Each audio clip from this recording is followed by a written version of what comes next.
Good evening, everyone, and welcome to Net 1. My name's Jenna, they, them, I'm the DM. Let's meet the players.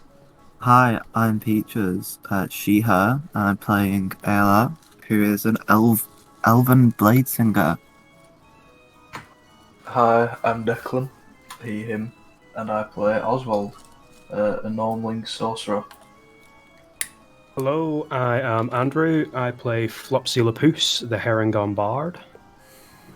Hi, I'm Lauren, she, her, and I play Holland, the Harengon Paladin Sorcerer.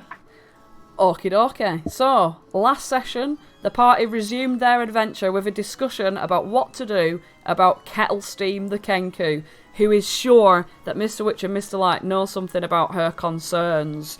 Kettlesteam is concerned about her archfey patron, Zybilna, with whom she has lost contact. Aelar remembered her promise to Madrick, another warlock who's lost contact with Zybilna, and is motivated to help Kettlesteam. Holland and Flopsy understand that they've been instructed to not talk about certain things at the carnival, and are reluctant. Oswald is indifferent with no particular ties to either cause. They decide to pay Witch and Light a visit, riding the dragonflies along the way.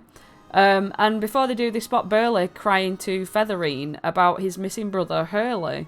Burley escorts them into the staff area and suggests a plan to get Witch and Light's attention. A plan that involves stealing Mr. Witch's watch as leverage.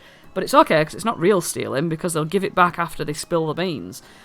Believing that there could be another way, the party go to see Witch and Light, who are enjoying dinner. They do not appreciate the questions and shut the group down quite quickly, but Holland stays behind to inform them that they have sorted out the Kenku issue. Mr. Witch expresses how important it is to keep quiet, and Mr. Light expresses his gratitude and affection towards Holland. Afterwards, the party reunite Candlefoot with Palasha, and on the way to snail racing, Holland sees Kettlesteam sneaking into the Hall of Illusions whilst Candlefoot isn't at his post. Holland follows in, and without getting his ticket stamped, and comes to an impasse. Kettlesteam has gone deeper into the Hall of Illusions, but the pig-faced girl loomed inside the mirrors, attempting to coax Holland towards her. Holland resists and comes out, rejoining the party. They decide to catch up with Skek at the snail racing. They all have a go at racing the snails, and Oswald is victorious, winning a portion of advantage. And Skek informs them that the crowning of the Witchlight monarch will be happening soon, so they all gather in the big top to hear the announcement of who will be crowned the Witchlight monarch. Coming in third was Gerald from Phandalin, and at that moment, Mr. Witch has announced that second and first will be announced at the same time.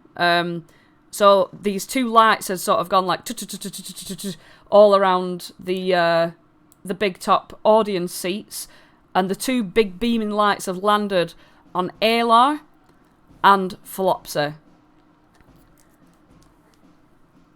And now, the winner of the Witchlight Monarch crown is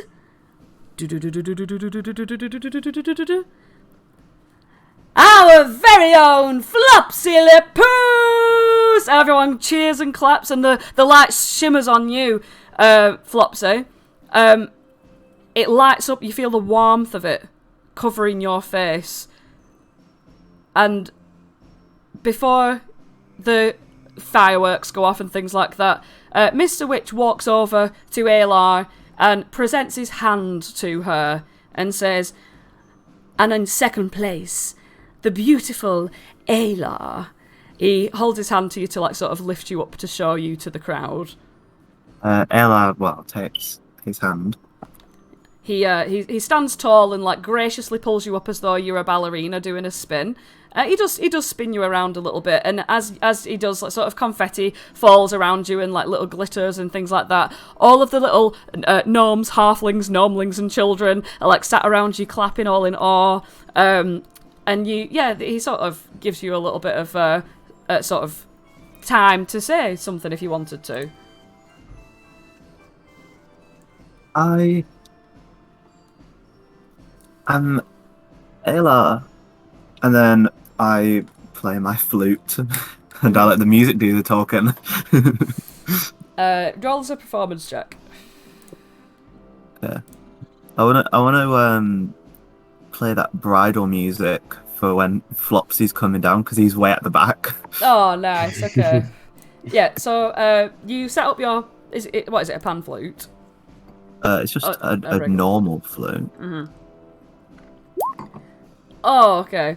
And you start to perform the beautiful, haunting tones of the bridal march, and the lights all aim towards Flopsy, who's sitting at the back.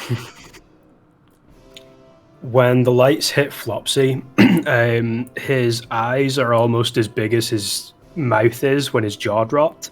But he's just staring forward. He's not really like moving or making a reaction towards getting up. He's just kind of staring forward. Come on down, Flopsy! Sorry, Holland, let's go. Holland just tries to shiv him along like, come on, you won! Well done, go on! You've wanted this for so long, go! Sorry, I think I was daydreaming. I thought they just said my name. Who won? You won! So I wasn't dreaming? No, you've won, Flopsy! So I've won? Oh. Yes! Go! How do I stand up again? And he just kind of like fumbles a little bit to go forward. As he kind of makes his way out of the aisle, he kind of looks a little bit shocked until he gets to the end of the aisle, and he's now in the main walkway towards going to the stage.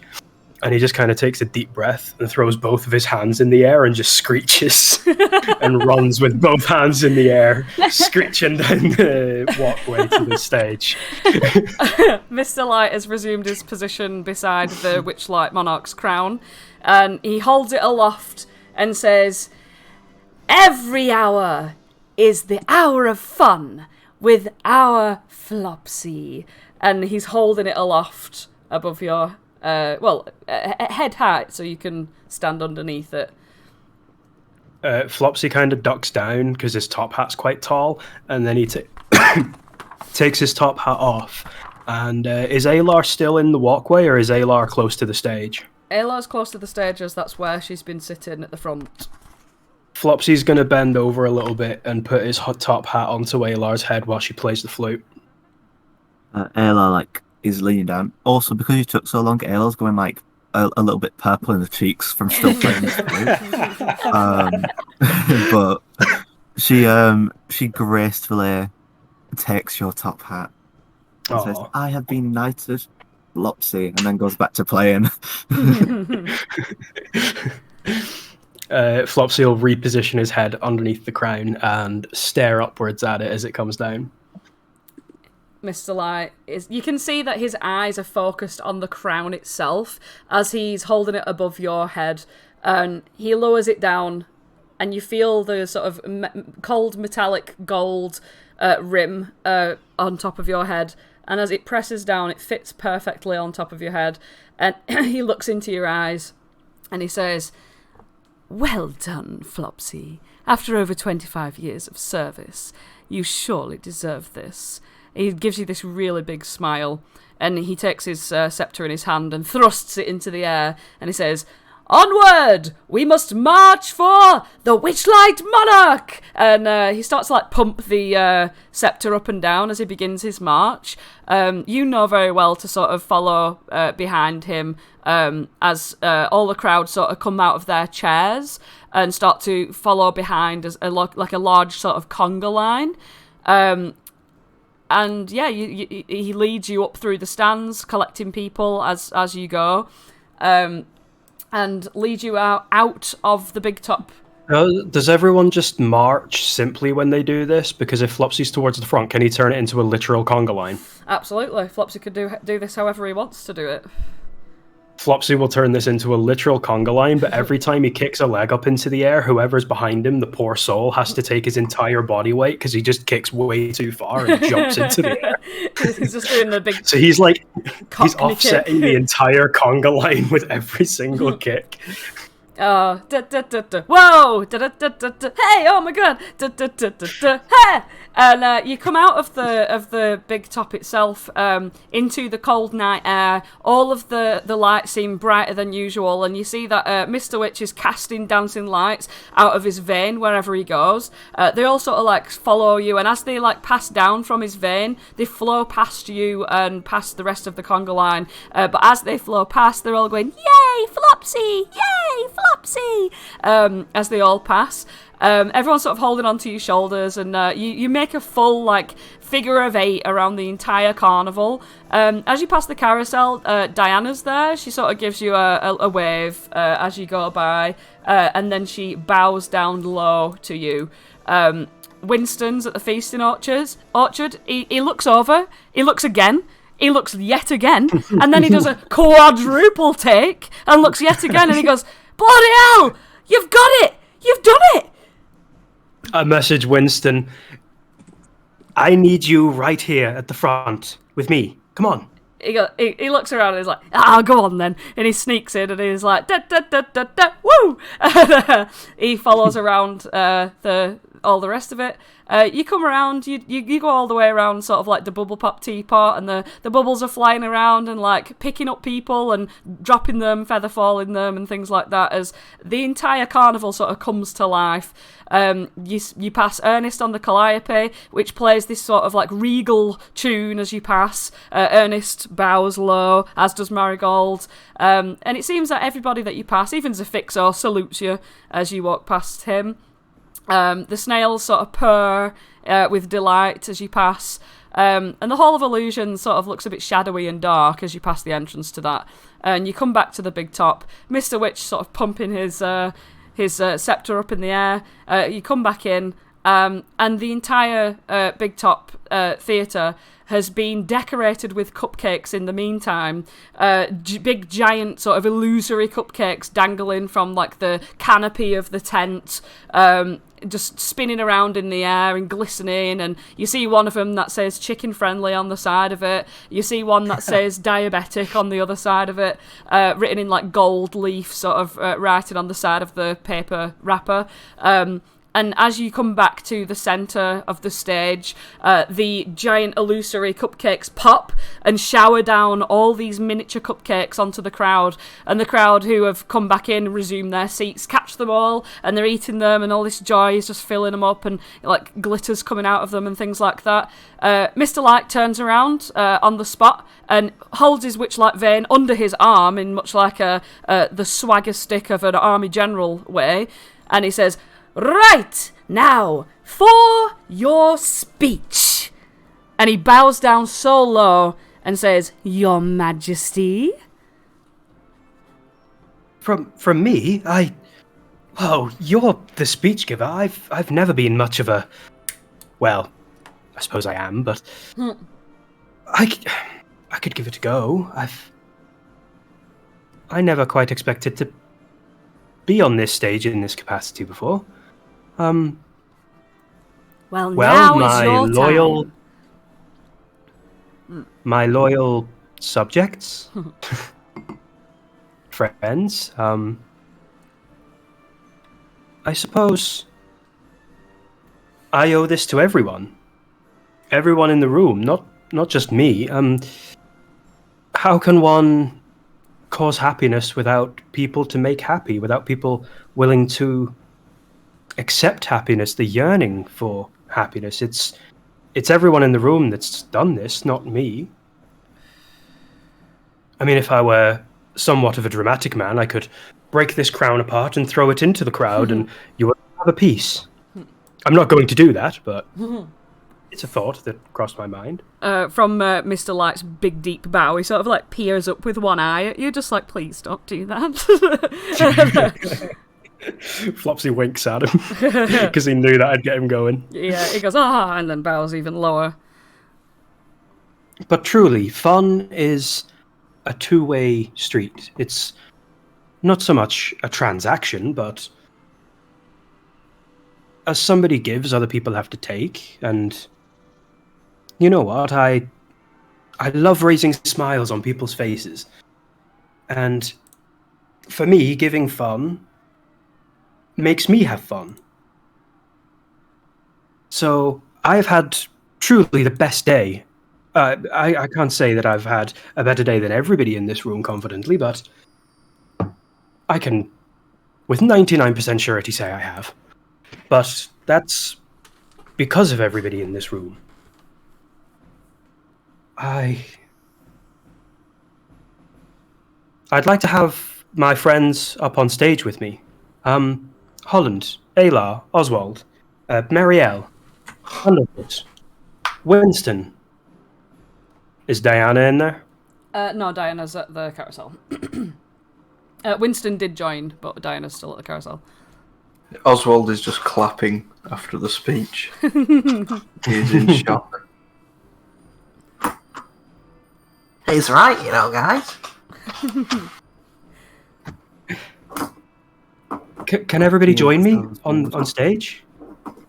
Marielle has already joined you. She did not waste any time hesitating to get on that stage. She also sort of clucks quite commandingly, and whatever spotlight is like, there's a spotlight in the corner, and the spotlight goes on to Marielle, which is how she likes it. She would like to share her spotlight. Oswald looks for somebody to lift him onto the stage. Oh, don't worry, I'll lift you, Oswald. And like to lift Oswald onto. In fact, I'd like to sort of take him under my arm and then climb onto it myself, like I'm holding some sort of teddy bear. Be careful with me. That's my middle name, Aelar. Careful, Raren.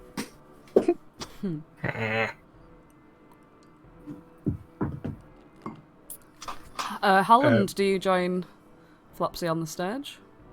Yes, of course. Because he's at the back, he's going to make quite a journey, but he like runs down the stairs and then he jumps from the bottom of the stairs to like right by Flopsy's side.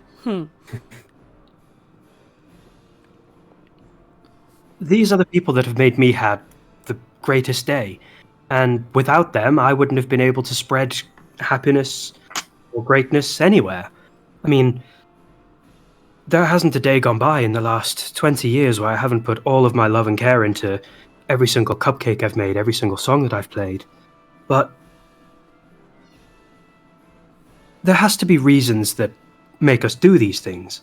And I think it's you, Winston, it's you, Holland, and Diana at the carousel. It's the fabulous faces that we meet every single day. I mean, the guests are why we do this. He says that looking at Aelar and Oswald. And Marielle. And Marielle clucks as if she's expecting a bit more about herself. She sort of taps her foot impatiently. And the beautiful creatures that make us reconsider the last 20 years of our profession and make us change things. And make us better people because of it. Marielle nods. I just want to give a little slice of what I have to everyone else. But I wouldn't want to do that if I didn't have it myself. So if you're going to clap for me and if you're going to march around for me, please march around for everybody on stage right now and for yourselves. He kind of raises his hands in the air as if that's the end of the speech. Mr. Light sort of lifts his self up from his deep, deep bow, and he says, "And whilst we are here spreading the joy, I would like..." Sorry, I wasn't finished. If we're all clapping ourselves and cheering for ourselves, we just did an entire walk around the carnival. For me, I'd like to do that for everyone.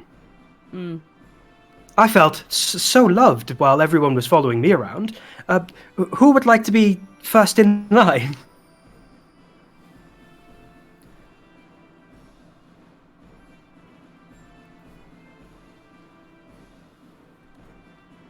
Can Flopsy have another conga? Another conga? Alright, so Mr. Light looks at Flopsy. He gives you like a sort of very proud nod, and he says, Well, well, loyal subjects, listen to your king.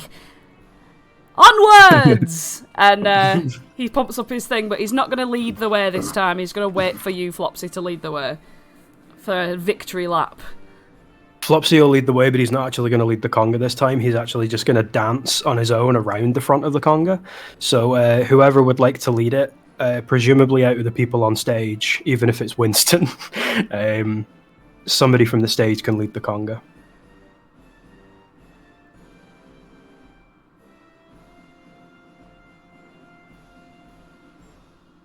Whoever wants to.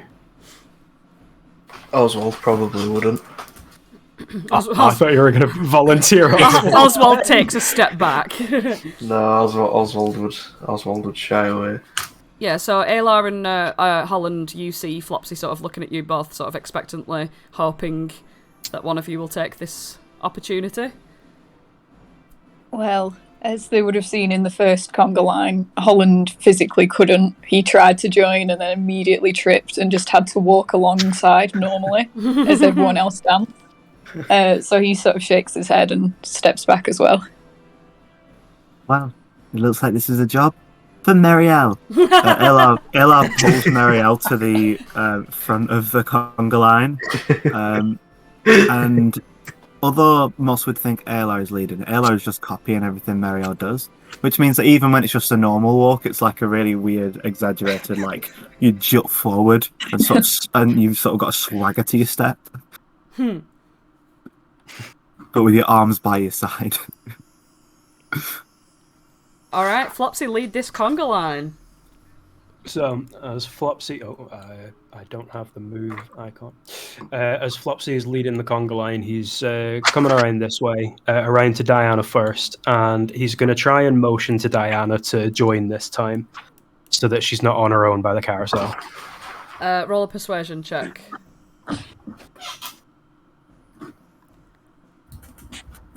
Can Holland see Flopsy do this and sort of run over to her and sort of pull on her hand encouragingly to come join? So that'll be the help action for Flopsy so roll with advantage. That's I rolled a 12. A 12.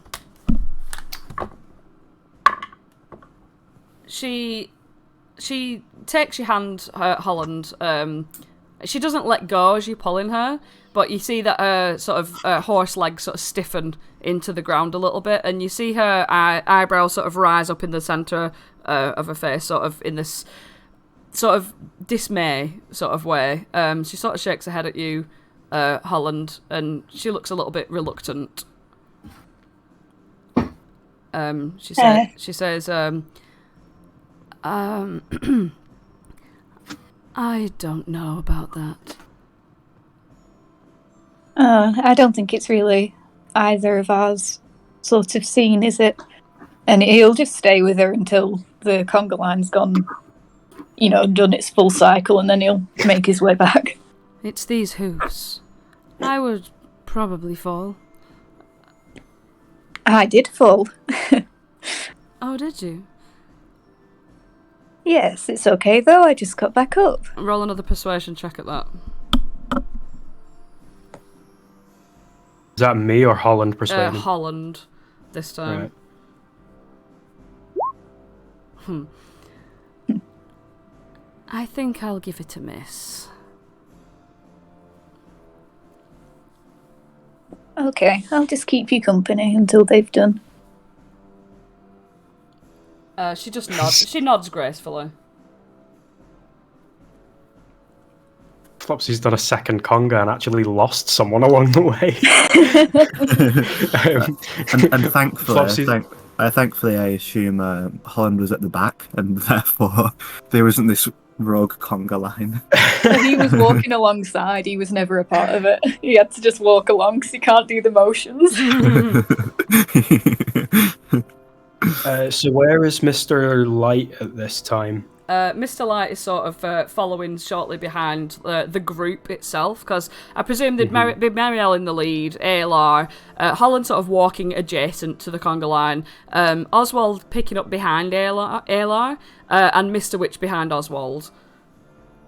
Mm-hmm. Is Mr. Witch doing the conga as well? Excuse me, Mr. Light. You know what I'm like with my names. I'm sorry. Okay. Mr. No, that's Light. fair. Mr. Witch is still standing in the big top. He's not joining in with the conga. Oh, I loved the image. Mental No. image. He looks really grumpy while he's doing it. Yeah, This is the unfortunately, saddest conga line in the world. unfortunately, a second round of conga line would be too much for Mr. Witch. If anyone would have paid attention to the first conga that went round, he did pick up the slack at the back.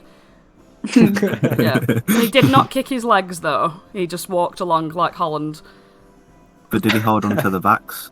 He had People. one hand on someone's back and the other hand holding his watch, checking the time, of course. This conga line is not running efficiently. Especially now that there's two.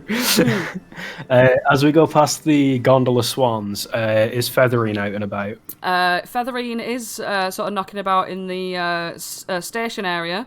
As she passes, she goes, "Oh, I wondered who it would be." I'm gonna message Featherine. I won! She goes, "Oh, well done." You get an impression that she's kind of being a bit sarcastic, but not really. She is happy for you as well. Who could have seen it coming? Not me, of course. When you've been snooping around today, have you heard any other new news? Not much.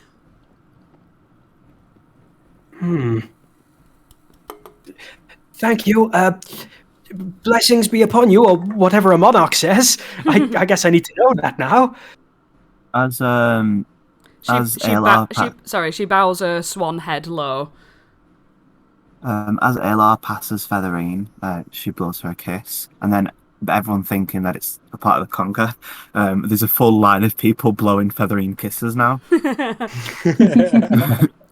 Holland, where are you currently in the carousel? In the conga line. I've stopped with Diana. Okay, so with the train of people, obviously there would still be people passing you as you are going. Oh, I see. Yeah, so the train of people is currently still kind of coming out of the big top, going past the Calliope, Lost Property, around the carousel, and onwards. Is there anything you'd like to say to Diana before you rejoin, or anything else you'd like to do at all? Not particularly. I think he just sort of... I mean, he knows Diana well enough that she's not very talkative. He just sort of sitting, solidarity with other two people that can't dance. As he waits for everyone to do their loop around, and when they get to sort of back around here, he'll rejoin and start walking alongside with Flopsy. Okay. Alright, Flopsy, where's the train going now? It's just going to come down here and finish the figure of 8 to go round. He's going to speed up a little bit around the mystery mine just to get by it quicker. Mm-hmm. And have you joined now, Holland? Yeah, sorry, I'll move me. Alright. This is a really dumb question. How are the snails tied up at the snail racing? The snails aren't tied up. They don't really necessarily move anywhere but their own area. But they are sort of like sludging their way over to the fence, and like they're all like moving their long stalk eyes in sort of like a waving fashion as you pass. Mm-hmm. It would be way too stupid to write Shelly Moo again, which is what I was thinking of doing. So I'm just going to message Shelly Moo and be like, "We did it!" Carry on, right? In your head, you hear. And before you move to the Hall of Illusions there, Flopsy, Holland, you're sort of like proudly walking along beside the conga line, and you hear a strange rumbling coming from your side, from your left side. You look to your left and you see that the air around the air next to you seems to be displacing, and all of a sudden, pop!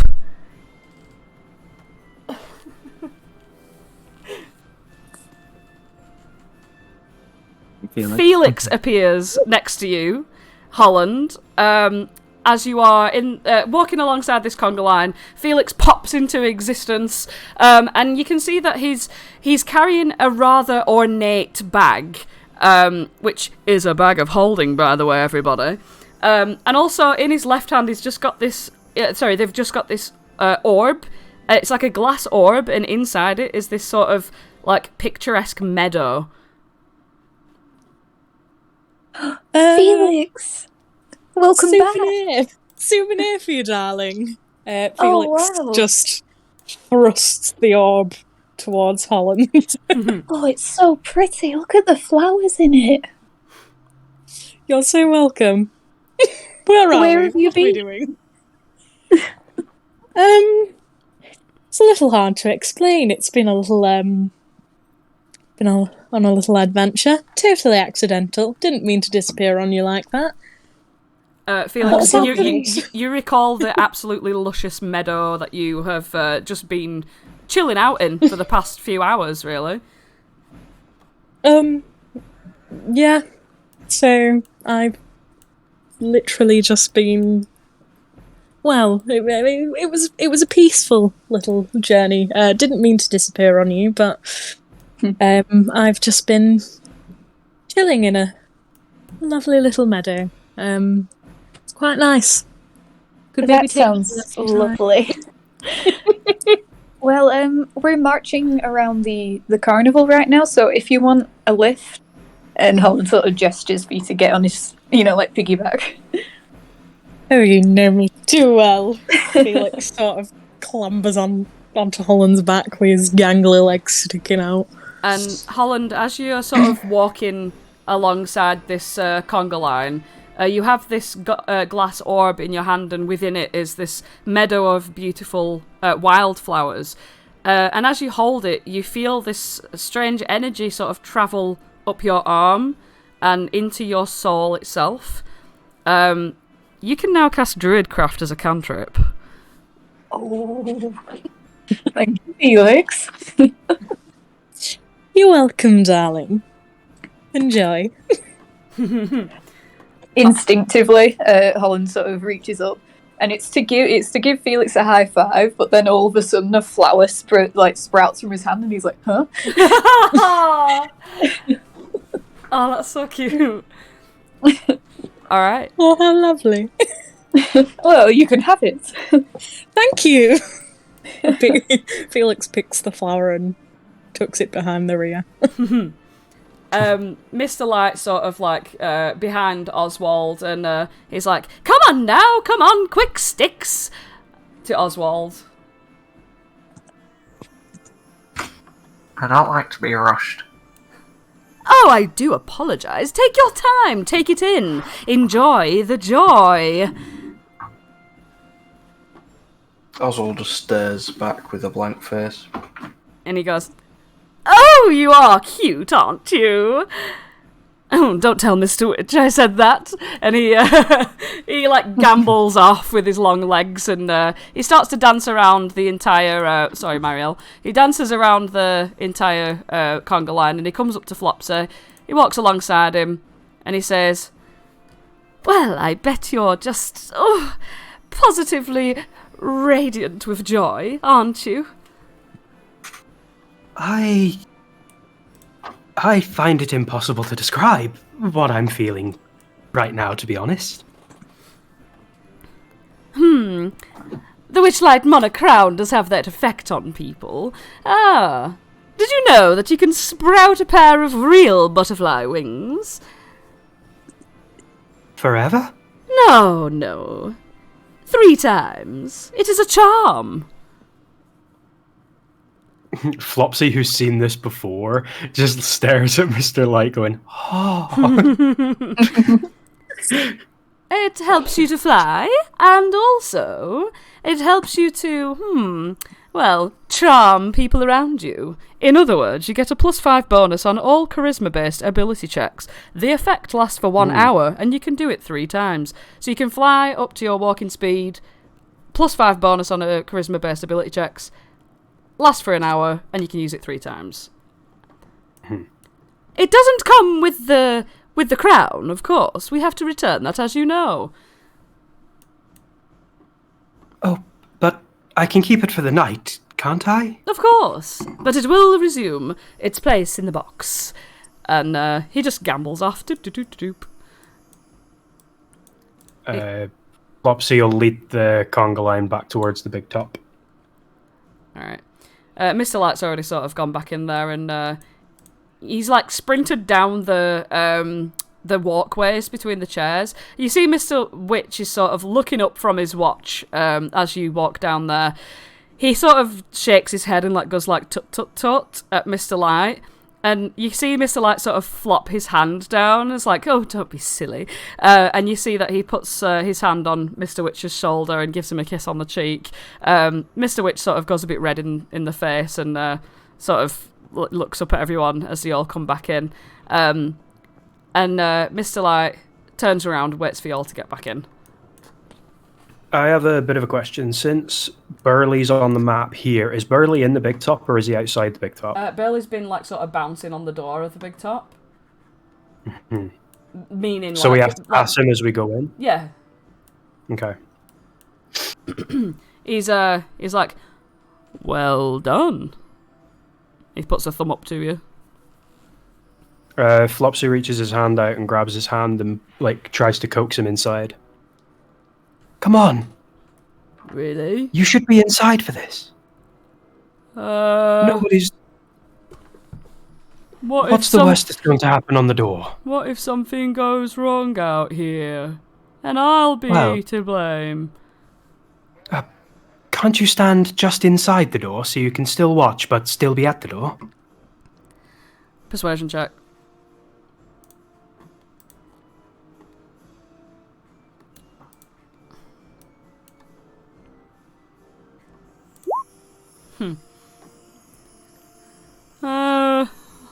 Let me roll for him. Oh! Go on then.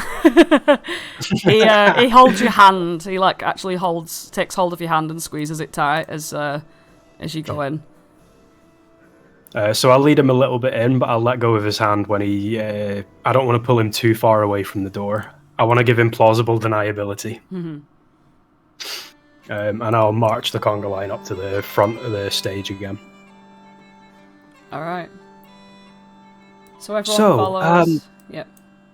Yeah. Yep, everyone just follows you in. Do what you will. I hope everybody had as much fun as I did marching around the most beautiful place in all of the world. I can truly say that I've had the best day. And I can't help, since having this crown on my head, just wishing, like I wish every day, but more so now, that everybody else would have the best day ever as well. And as I look around, there's... I mean, my friend Candlefoot, God bless him, I mean, thank goodness something happened today. I mean, he must be on cloud 9 just like me. You look over and you do see that Candlefoot is there, and Plash's sort of... her goldfish ball is nearby. It's a smaller, like, travel goldfish ball that she's sort of sitting her bottom tail in. And they both wave at you, smiling. But I just want the same for everybody. And our very own Burley, Durlagrone, even Thaco to a certain extent. Durlagrone looks taken aback at mention of her name. There are just some things going on that aren't as happy as I am. Mr. Light immediately gets stressed and comes over to you and he's like, what Flopsy are you looks at doing, Mr. Flopsy? Flopsy's eyes look like a poppy that's just been kicked because he knows what he's doing. I just want everybody to be as happy as I am. Flopsy, this is not the time nor the place to do something like this. You heard your monarch. Roll a persuasion with advantage.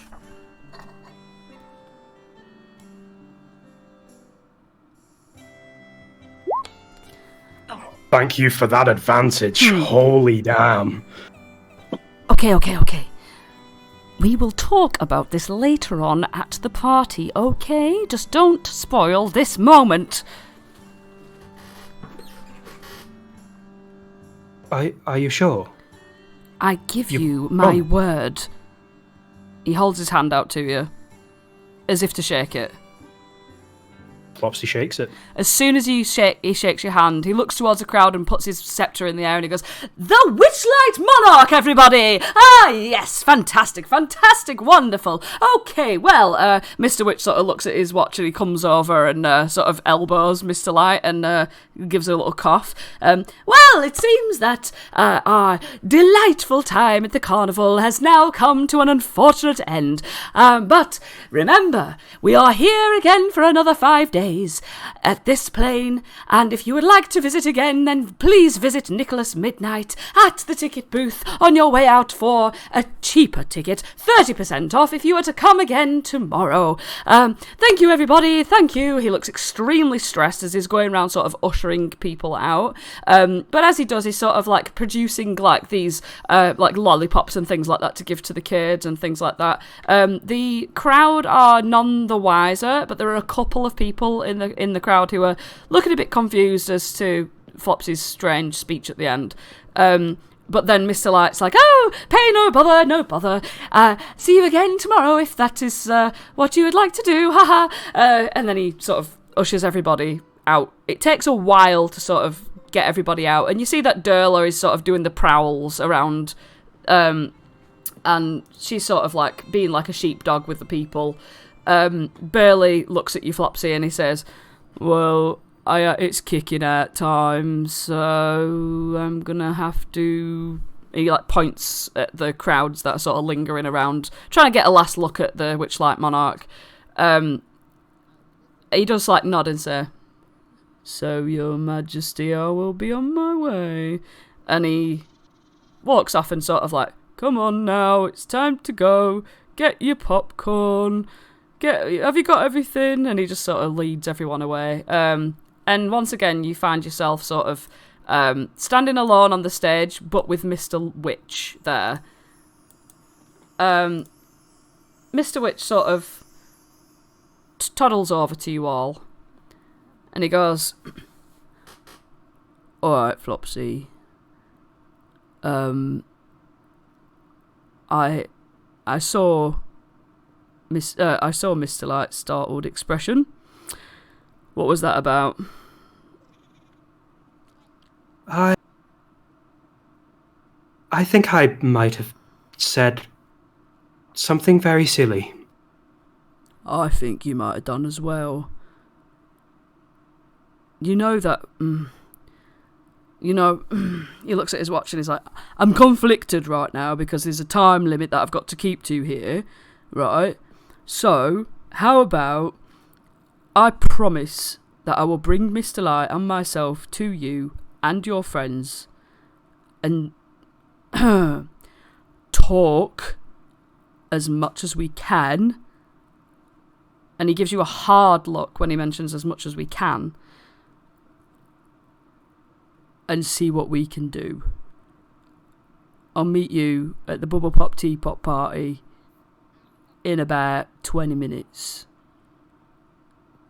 Flopsy pulls his pocket watch out to kind of mirror how Mr. Witch looks, but as he pulls it out and flicks open the pocket watch, his hand is shaking uncontrollably.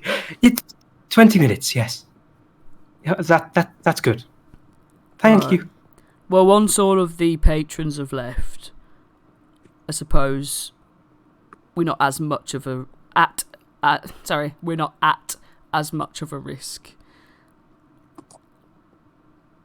He gives you a sort of side glance. He looks at Holland with a bit of a side glance, but when he looks at you, Holland, you see this expression of pain sort of come over his face, as though he's extremely reluctant to have this conversation, as though he feels that his time might be over very soon.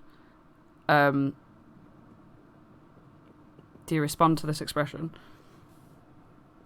He like instinctually, like his ears drop and he like steps forward, but like he doesn't say anything. Mr. Witch sort of puts his hand on your shoulder, and he sort of leans in towards your long ears, and he says, "If anything goes wrong, Holland, just know that me and Mr. Light really love having you around.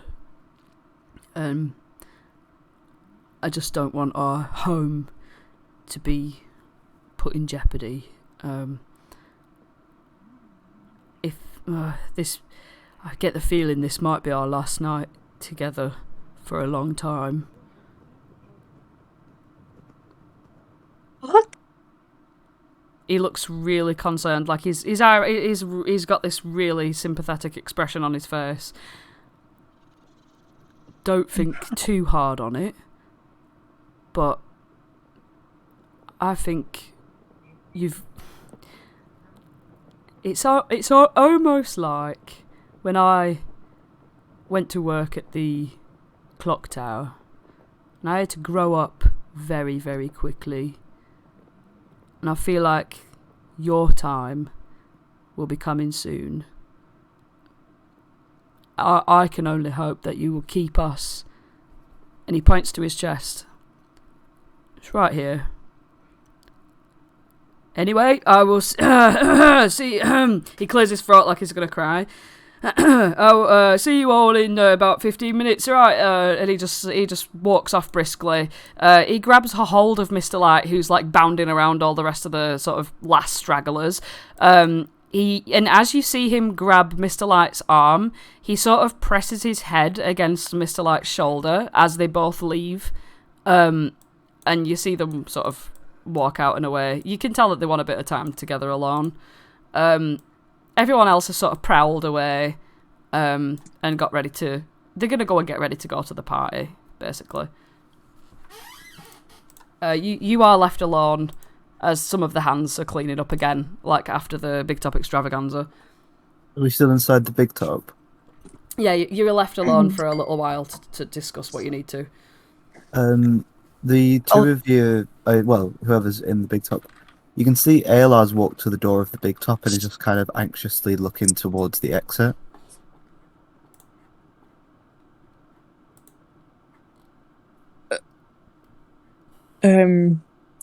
All of you have heard all of this conversation, by the way. Like, even though Witch was speaking to Holland, it was still within earshot.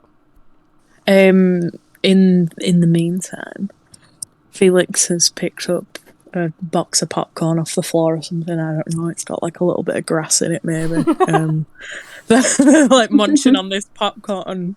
They're just like really quietly go, well, what have I missed? Holland's doing like, like the Puss in Boots face. He's like giant glassy eyes and his lips trembling and his ears are like down like Flopsy's almost. Oh, no. We can't be having that.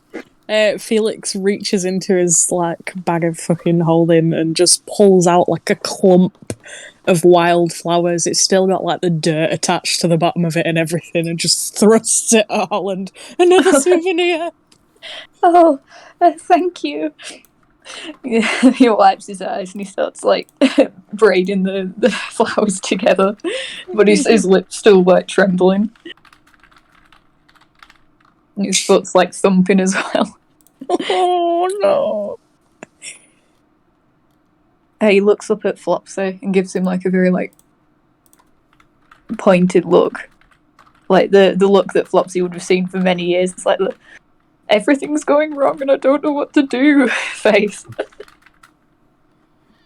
I didn't want to cause any problems. I just want everyone to have the same chance at being happy. I think Have I made a mistake? Is the carnival going away?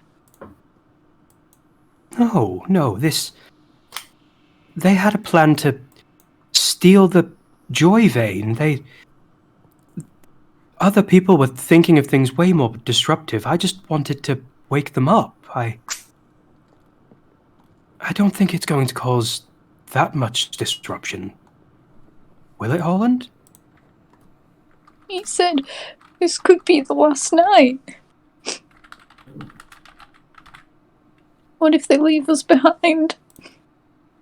I think I maybe just shocked them a little too much. I think they're just being a bit dramatic about that. If anything, you're definitely going to be okay. And he puts his hands on Holland's shoulders. Nothing bad is going to happen to you, Holland. You'll be perfectly fine. Okay. Now, don't overreact to this, but I very well might lose my job, but I'll come visit you again, as a customer sometime. What? But What? you'll be fine. I'll be able to see just how much you've grown. Don't say that. No. We just need to see what happens when they come and talk to us. It could go well. It will go well. And besides, he looks at his pocket watch, we have plenty of time until then. Holland wipes his eyes and passes a completed flower crown to Felix because his hands have been working that fast. He's so stressed. Starts on another.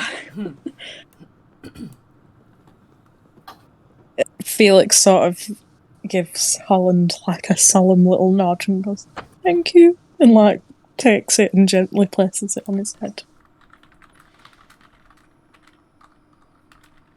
Even Oswald doesn't look so grim anymore. He looks kind of sad.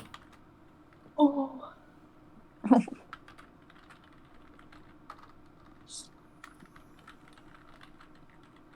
Well, we're all supposed to be getting ready for a party, aren't we? Why?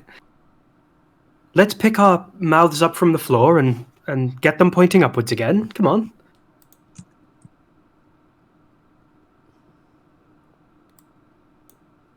Oswald realises he can't physically smile. Oh. Flopsy looks pleadingly at everybody else, moving from Oswald, who doesn't smile because he can't, over to Aelar to see if they smile. Aelar, remaining, just sort of, changing pressure from one foot to another and just sort of looking around. She looks a bit worried. As you're standing at the entrance to the big top there, Aelar, you hear the sort of familiar little buzzing of fairy wings, and I'm just going to place you all where you would be. Burley's out there, Flopsy, Holland, Oswald, Felix, where are you? Oh, I've lost you, there you are. Marielle is next to Aelar, and yeah, you see Skek come flying along, and he's got this just really happy face on him, and he says, "Hey, it's time for the party. Is everyone ready?" And he says that to you, Aelar. He doesn't know what's going on. He's just seen you at the entrance. I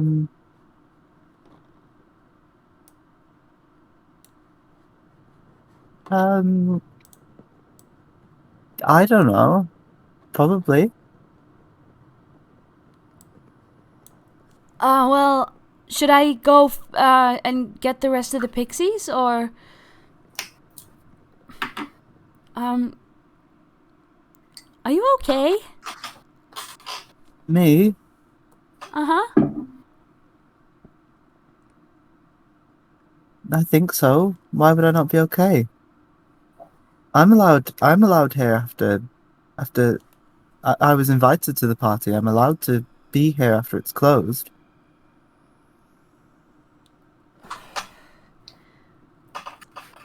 And yeah, I know. You're invited to the party too. Where is everyone? He sort of like peeks around over your shoulder, but like the corridor that leads to the big top is a little bit long, so he's like peeking around at like the small figures that are in the main stage area. Oh, Holland's in there. And actually, come to think of it, so is Oswald, Felix, under the Witchlight Monarch. Oh! King Flopsy. And I have been knighted Flopsy Aelar. Aelar says, tipping her top hat. Well, Flopsy's top hat. Oh, wow, that's amazing! And he's gonna just, like, flutter past you and go into the the big top. You see everybody who's still there. You see Skek fluttering down the aisles, coming towards you all. And he's like, hey, guys! I suppose he could see that Holland's upset immediately. Is that right? Yeah. As soon as he gets close enough to see, he's like, oh my goodness, what happened? Flopsy might get fired. What? He looks at Flopsy and he notices that you've got the crown on. And he says, why would that happen? He's won the Witchlight Monarch. Well, congratulations, Flopsy. Thank you. He puts a smile on. I'm ecstatic. I dreamt about this for so many years. But I did use my monarch speech to advocate for the happiness of others, and I may have poo-pooed a little bit in my speech.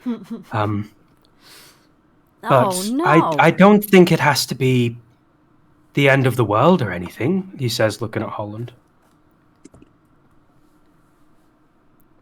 It is if there's no more carnival for us.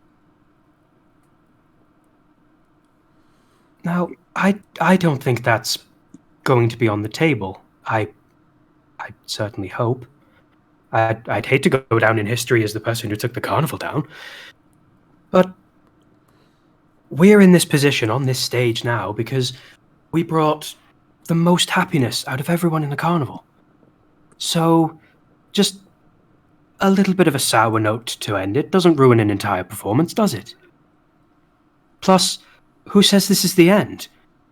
There's a party going on right now, and quite frankly, we're fashionably late already. There's plenty more happiness to be spread. We can keep this carnival alive all day. Yeah. I'm just gonna hope for the best.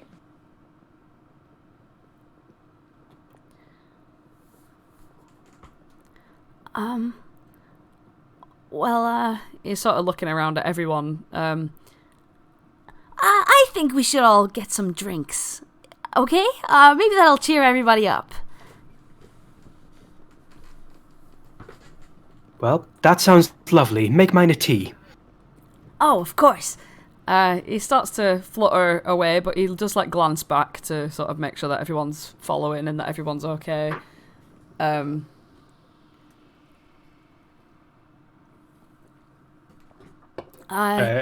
you want me to leave you alone for a little bit so you can get ready?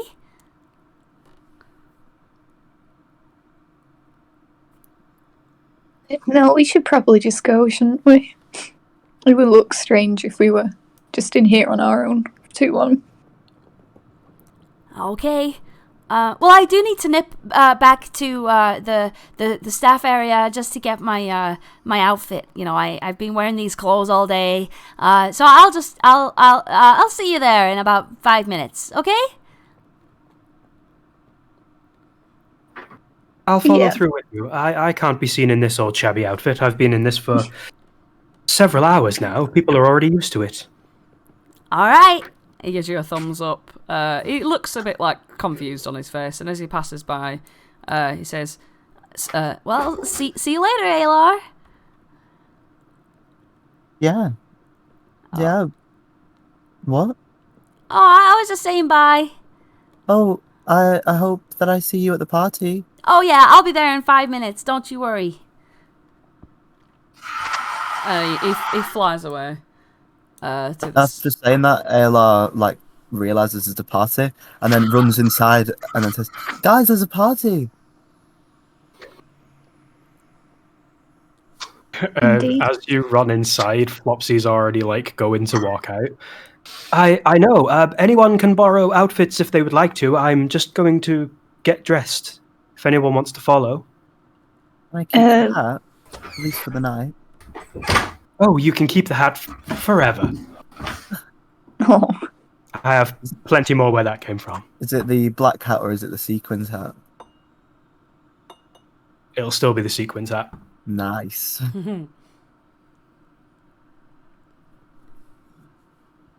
I don't feel like Uh, changing, but could you bring me, I don't know, an accessory to wear? Do you have any recommendations for what you're feeling, or do you want to be surprised? Oh, you'll know what's best. Yes, I will. And he walks off. You could wear the chicken costume. Please don't. Oh, I think Felix wants to wear that. No, absolutely not. Please. It's a nightmare to get out of, I promise you.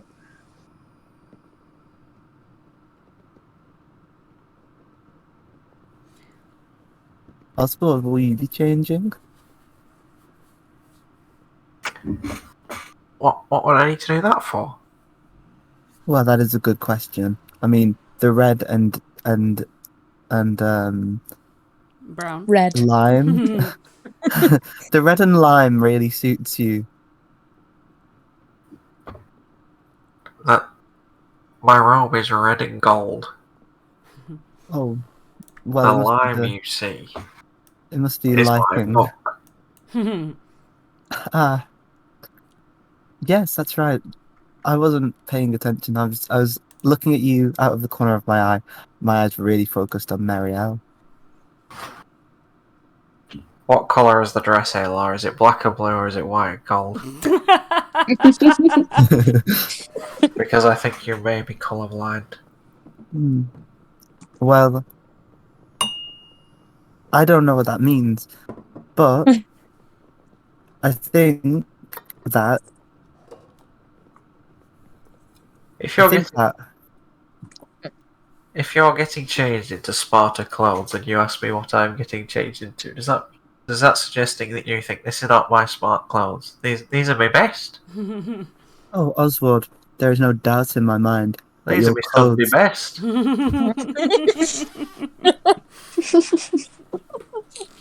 Well, Oswald, there is no doubt in my mind that those are, in fact, your Sunday best.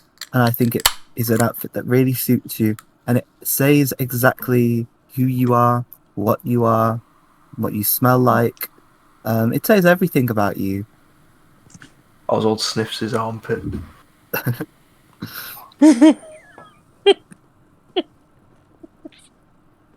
Anyway, I'm not getting changed. Well, in that case, neither am I.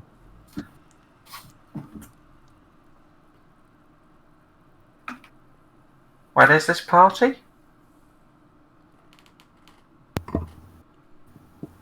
Isn't it now? Right. Where is this Oh, party? where? I thought there was I thought there was a different. Oh. Well, I think Holland must know where the party is. Imagine it'll be in the staff area, because that's the all the people who are supposed to be left.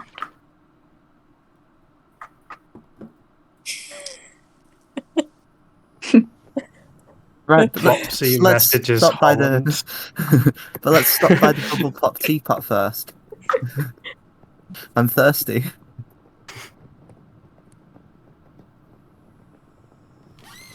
DM, isn't it at the bubble pop teapot? Yeah, it is, yeah. Like the whole Oh. party. I thought that was right? just what a where we were coincidence. meeting him. Oh, no, that's the party. Flopsy messages Holland. I'm going to be a few minutes. I'll just meet you at the party at the bubble pop teapot, and now everyone knows where it is.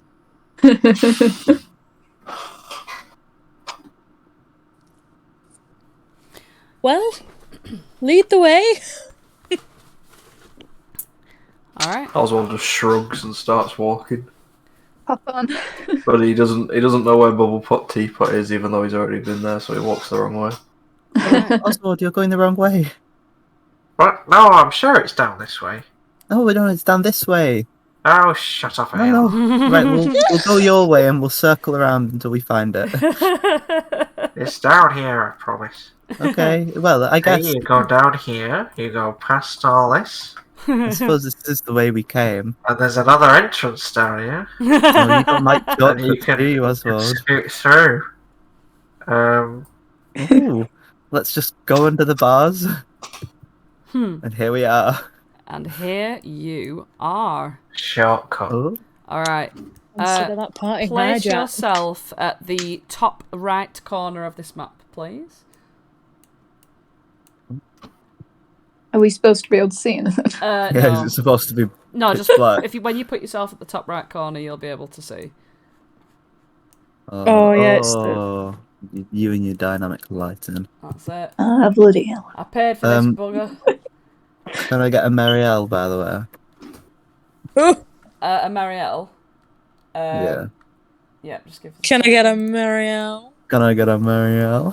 Can I get a Marielle? Oh, yes. Chicken. Marielle. Are you calling me a chicken? Where's the chicken? Where's the chicken?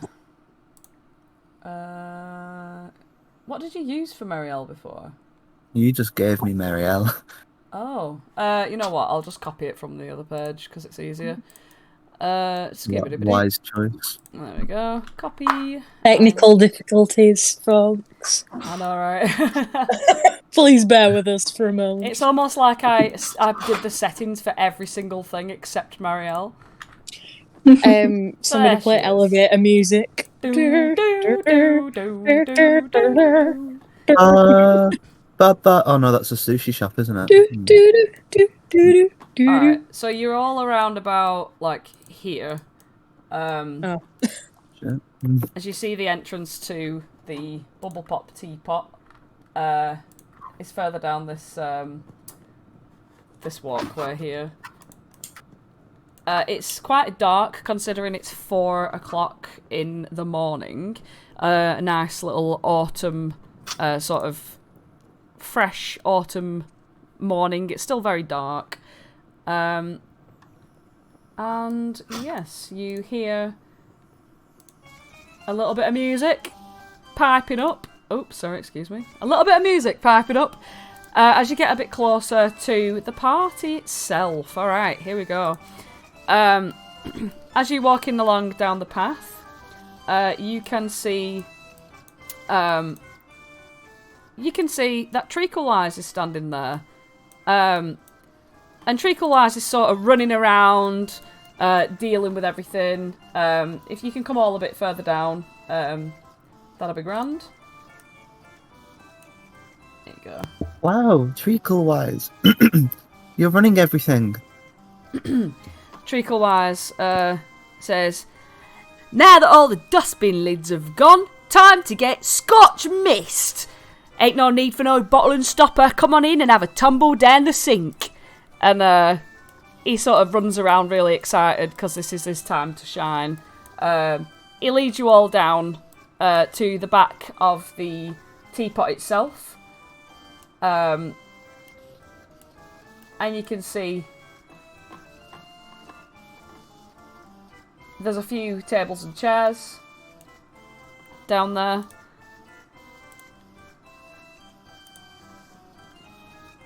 Hang on, let's have a Is look that here. Featherine?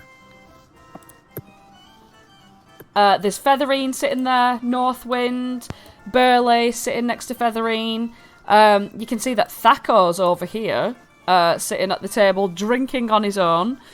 You can see Durlagron sort of sat chilling out, supping on some gin and juice. You also see that in the top right, Palasha has her very own travel goldfish bowl, and Candlefoot sort of you can see that he's got very damp clothes because he's been in and out of the goldfish bowl. But yeah, so you could all. I'm just going to move you all down sort of to where the action is. Just to let you know, because you're moving Flopsy. Flopsy's not arrived yet. All right, yeah, sorry, I didn't realise. Also, am I supposed to be able to see anything on this map? Because it's just a Yeah. black screen. That shouldn't be You can also only see me.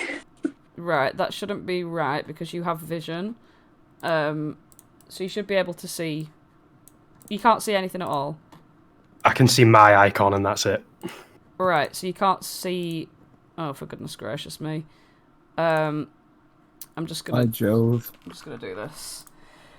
Oh, there we go. Can you not see the lights that are already there?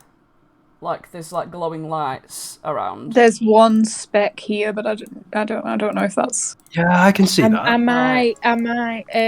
I'm just saying when you put us on this map, even though I can see it with your dynamic lighting and whatever, it did say this feature may not be supported. Right, I see. And I had to click off it to. So basically, the dynamic lighting is calling out who can't process the dynamic lighting.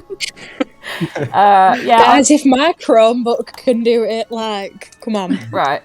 Can you two see now? I've put a... Yeah. Right, okay, brilliant. I can see now, yeah. I've just give you dark vision for now, which you shouldn't have, but that's just so that you can see. Oh, is it because it's dark? Flopsy and Hallie, yeah, it's dark, but the lights have lit up the area.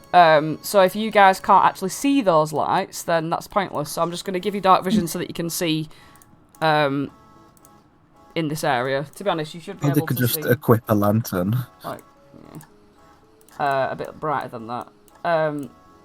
Yep, okay. Yeah, sorry about that. I didn't realise that it was that's what happened. Some more technical difficulties. Yeah, but everyone else can see, right? Yeah. Yep. Me Alright. and Philly. Brilliant. Navidad.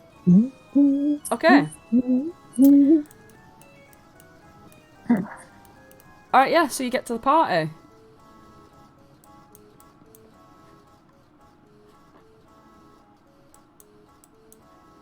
Is there anything in particular that you want to do? You see that there's... right, so Northwind and Red are sat sort of chewing on some little bits of food from the feasting orchard. There are plenty of Witchlight hands there that sort of creating a bit of a crowd. Obviously, nondescript Witchlight hands that are just milling about the place. Sampling some of the finger food from the tables. You see Burley and Featherine sitting next to each other having a little laugh and a joke. It seems that Featherine's cheering Burley up a little bit. Aelar's gone to sit next to Burley and Meriel's just on the table there. You see, Aelar's gone to sit as close to Featherine as she can. You see Thakor sort of drinking on his own. Durlagron is chilling, sipping that gin and juice. Candlefoot and Palasha are there, but Mr. Witch and Mr. Light haven't made it yet. Winston is there. Let me get Winston.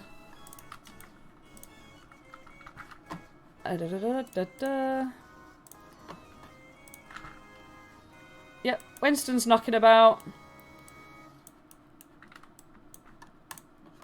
And so is, when he arrives...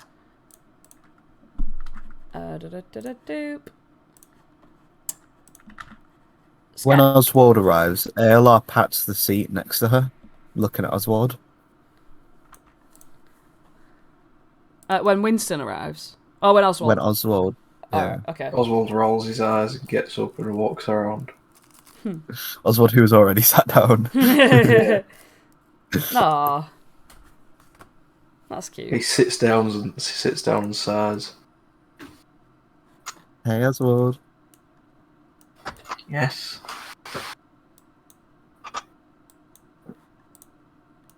What? Oh, I'm just saying hello. Have you ever been to a party before? Yes, I've been to many parties. Oswald assumes we have to whisper. Oh, do we have to whisper at parties? I don't know. I think we might have to. Just as you two start whispering... Oh, sorry, Oswald, were you going to say something? No, it's fine. Okay. I just like the parallel. As you two start whispering, you hear a booming Flopsy voice just shout over to everyone. Is everybody ready to get this party started then? Yes. I don't think we have to whisper. Swoops in, flying in his newly sprouted wings. You hear faint panpipe music playing as he arcs his way around the teapot. and flies around everybody individually, high-fiving people where he can. The pan flute takes a break while he high-fives, and then he goes back to it. He scutters around, and he's yelling at everyone in between toots on the pan flute about getting this party started, and let's have a really great time and make it the best party we've ever had, and just flying around everywhere, and lands directly in front of... I'm so zoomed out. Where is everyone? Right next to Winston over here. I'm sorry I'm a little late, everybody. I took a while trying to decide what to wear.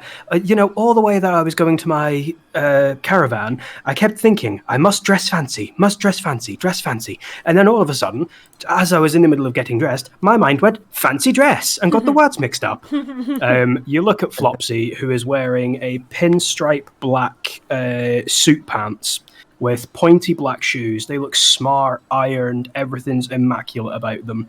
And his top half is a sunflower. The collar is plumed into big yellow petals, his face is painted yellow, and his nose is brown to be the middle of the sunflower. Bloody hell, Flopsy. You've really outdone yourself, says Winston. Well, I thought, if we're going to have a party, we might as well make it the best one that we can, Every party could be No, I'm not going to say that. I mean, it just has to be a great time, doesn't it? Well, it'll be a better time when I get a few more of these down me. And he lifts up a teacup, and inside it is just pure pure translucent liquid.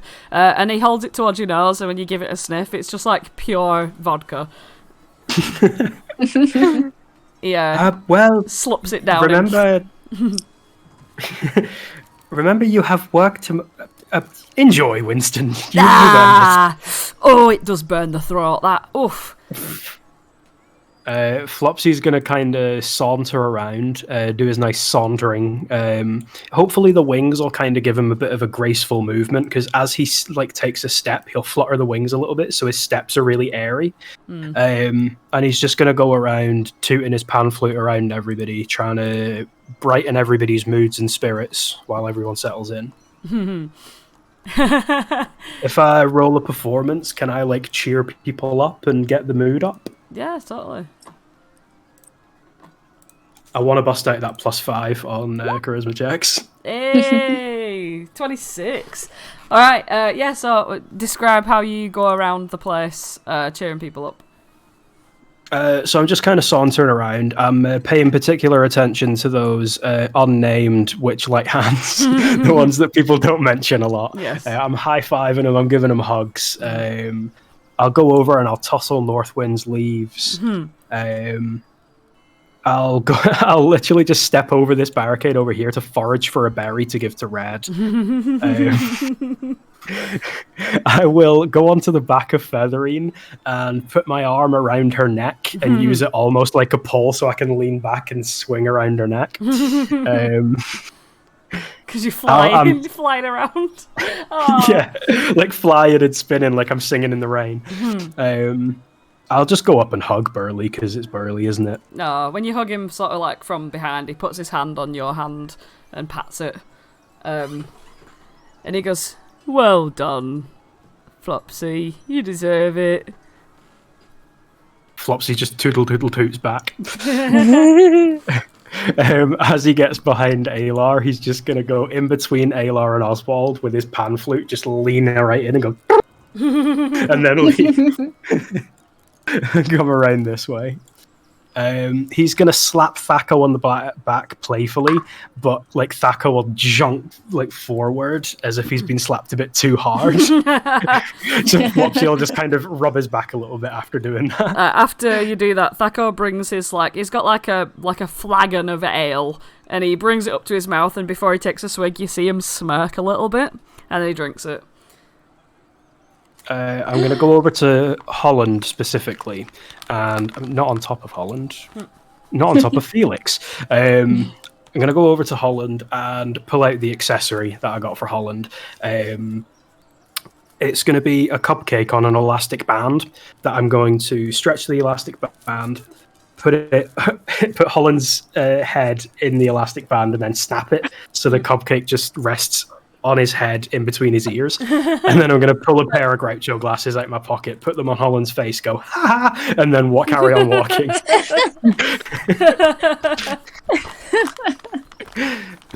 He turns to Felix and is like, how do I look? Dashing, darling. He's going to carry on in similar fashion, just tooting around everybody and raising everyone's spirits. Just making smiles happen. Nice.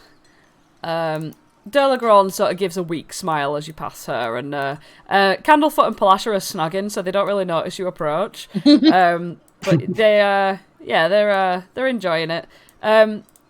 And Oswald and Aelar, as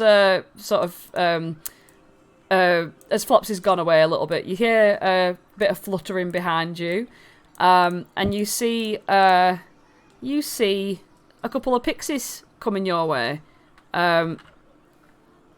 You see Jeremy Plum flying over, and you also see Honeymint flying over too.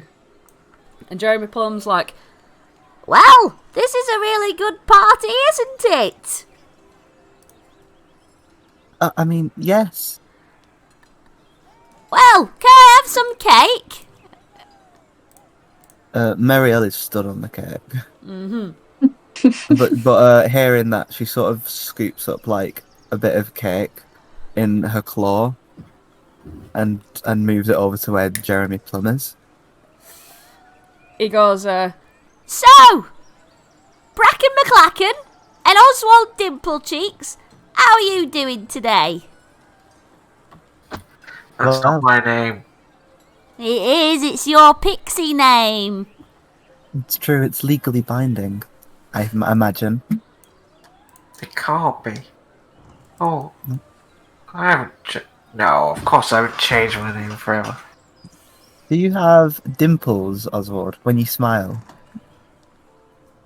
I don't know. He does. Look. I've never seen myself smile in a mirror. Jeremy Plum goes over and pokes your cheek and makes a dimple appear. See? Oh. Well, that's the scientific process, Oswald. You simply cannot deny science. Aelar does the same for herself, poking the cheeks in.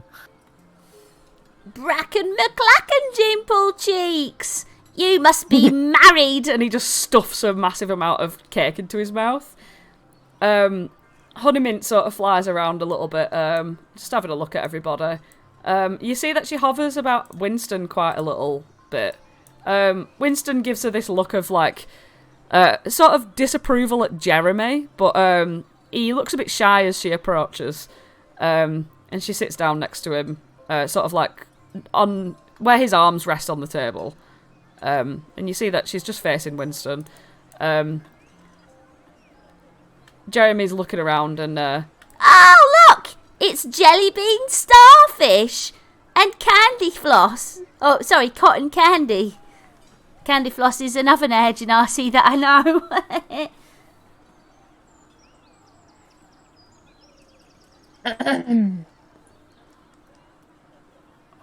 There's more than one urgency. I'm just joking. Are you okay? Yes, I've just recently arrived, if you will. I'm a little bit dazed and confused still. Just recovering. Holland? Sorry, Yeah. Jellybean Starfish? We're fine. We're just enjoying the food, isn't that right, Felix? Yes, positively delicious. are you both facing away from Jeremy on purpose? No, we're actually just hanging upside down off the backs of the chairs, with like our legs over the backs of the chairs. That's fun.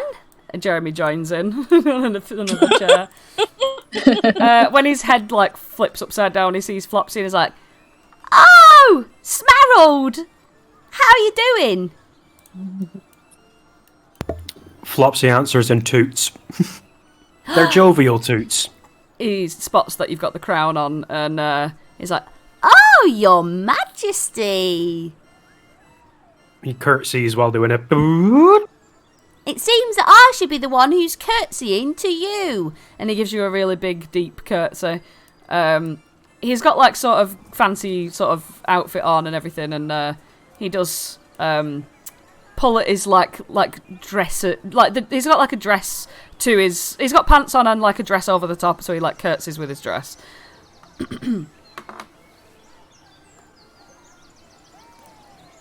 It's just dueling curtsies, because whenever Jeremy curtsies, Flopsy does it back. And then he kind of like keeps bobbing up and down and starts turning it into a dance. Alright. So yeah, he just floats back to the cakes and things. So yeah, you notice that Witchlight are taking the time to arrive.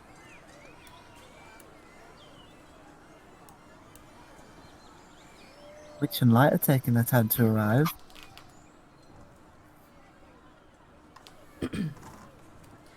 Burley sort of laughs as he's talking to Featherine, and he turns around to you and he says, well, they do take a little bit of time to get to the parties afterwards. He shrugs and gives like a sort of knowing look at you. I wonder what they're up to. Aelar says completely innocently. Featherine extends her long neck round the back of Burley. You see her long beak sort of appear next to you, and she goes, "Oh, I could tell you the things that I hear and what they get up to in that caravan, but I won't." It Oh, would keep be your just mysteries. rude. Well, at any rate, guess what I saw earlier? Oh, have you good gossip? She literally moves Burley out of the way with her long neck and sits next to you. Oh, well, yeah, Featherine. Burley shuffles down politely to accommodate Featherine. Well, Tell me all about it. well, it's just I saw there was a conga line and everyone was blowing kisses to you. Oh, yes. Oh, is it because I have got such beautiful eyelashes? And such silky feathers. Marielle squawks jealously.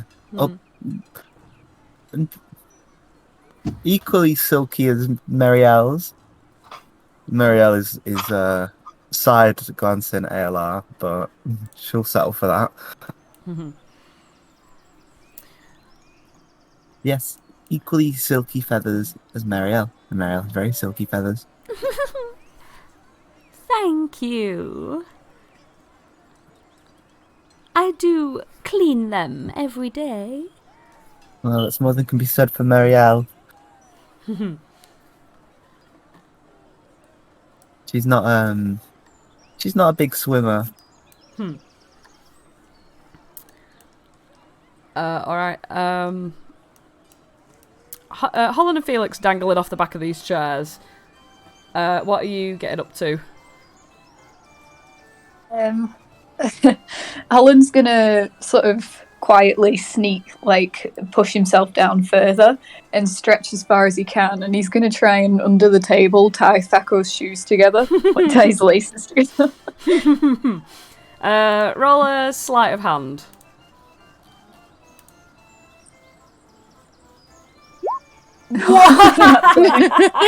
Wow. You tie them so very tightly together, and Thaco hasn't noticed a little single bit. He hasn't even moved his feet at all. It's just got them firmly planted on the ground. And you come back up for air, and the deed is done. I just nudged Felix and pointed out to him, like, hey, he's gonna look so stupid. Felix also giggles. Just sort of like gasps for air in between because the blood's rushing to their head, I'm not gonna lie. Sitting upside down for this amount of time probably isn't good for anyone, but here we are.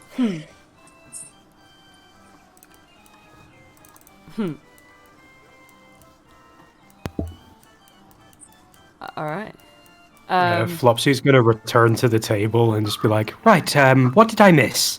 And look confusedly at what everyone's doing.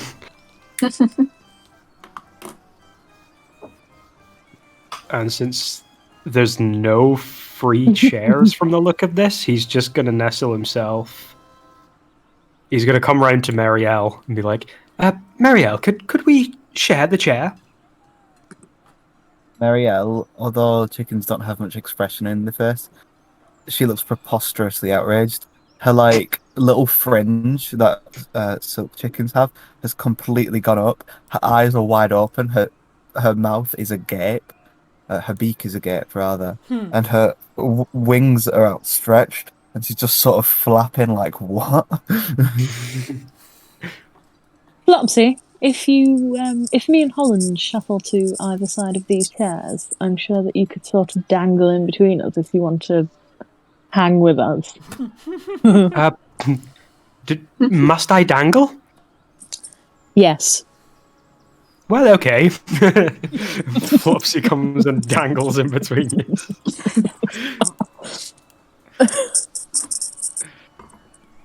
That's it. To see who can dangle the longest. For the Constitution. Yeah, if you want to see who can dangle the longest, or each roll a con save. Yeah, go on. Oh god. 15. Holland with a 15. Flopsy with a 13. Oh, this. Oh! So after a long bit of time, Flopsy, you feel your calves sort of wobbling a little bit, and you feel yourself slip back, and your head sort of like bumps against the ground. But you can save yourself with your flying wings. Holland, you last a little bit longer than Flopsy, and the same happens. But Felix, you're like a bat as you stay dangling. This is actually Felix's natural sleeping position. Yeah.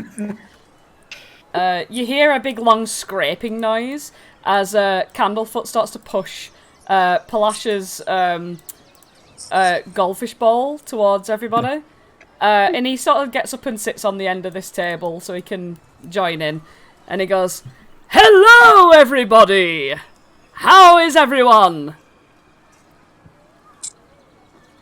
Oswald coughs. Well, I, for one, am perfect. How are you? I am positively ecstatic, especially now that I can be with my beautiful fiancé. Palasha swims happily around in the goldfish bowl.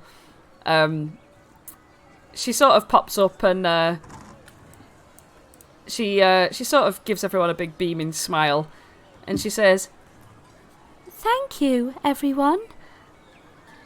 I do feel quite embarrassed about what happened a few months ago. But it's all fixed now. And she smiles at Candlefoot, and she flips out a hand of a wet, damp hand out of the goldfish bowl to hold his. A tail's still flapping around inside the water.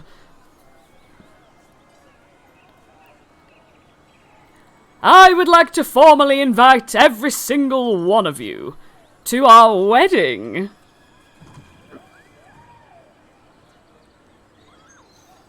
Well, this is fantastic news. The only way that this day could get any better is if the wedding were to happen right now. He runs up and shakes Candlefoot's hand, and then pulls him in for a hug. Right now? He looks over at Palasha, and she looks coy at him. Why, We'd had it planned for in a couple of weeks, maybe, but I mean, what's the harm in doing it now? What? Are you serious? I only said it because I couldn't think that it could happen. Well, do we have anyone who may officiate this union? Flopsy turns and stares at the table, thumping his foot on the floor really fast.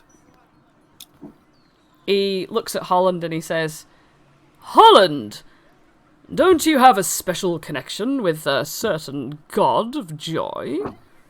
Or goddess, indeed. Yes, I could try. I could officiate. I could, yeah. Well, tonight it is. And he looks over at Palasha and they're just beaming with joy. She presses her hands up against the glass and sort of blows a kiss to him, and spins around happily. Well, I'm glad I wore my Sunday best. Like you, Oswald. We're all here, aren't we? Well, oh no.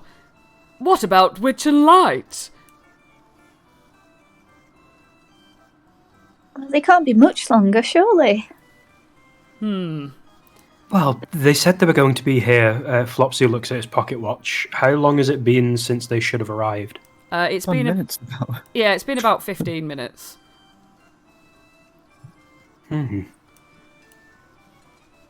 Now, I already assumed the answer to this question, but they're never late, are they? No.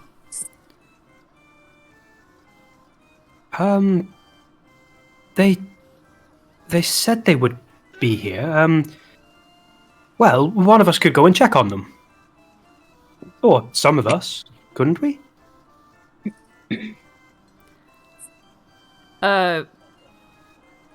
Candlefoot sort of looks and he says, well, if it is to be anyone, I suppose it should be Holland. They have a fondness for him that goes beyond any of us regular workers. Oh, I can hurry over. No problem. All right. Scurries off then. Okay.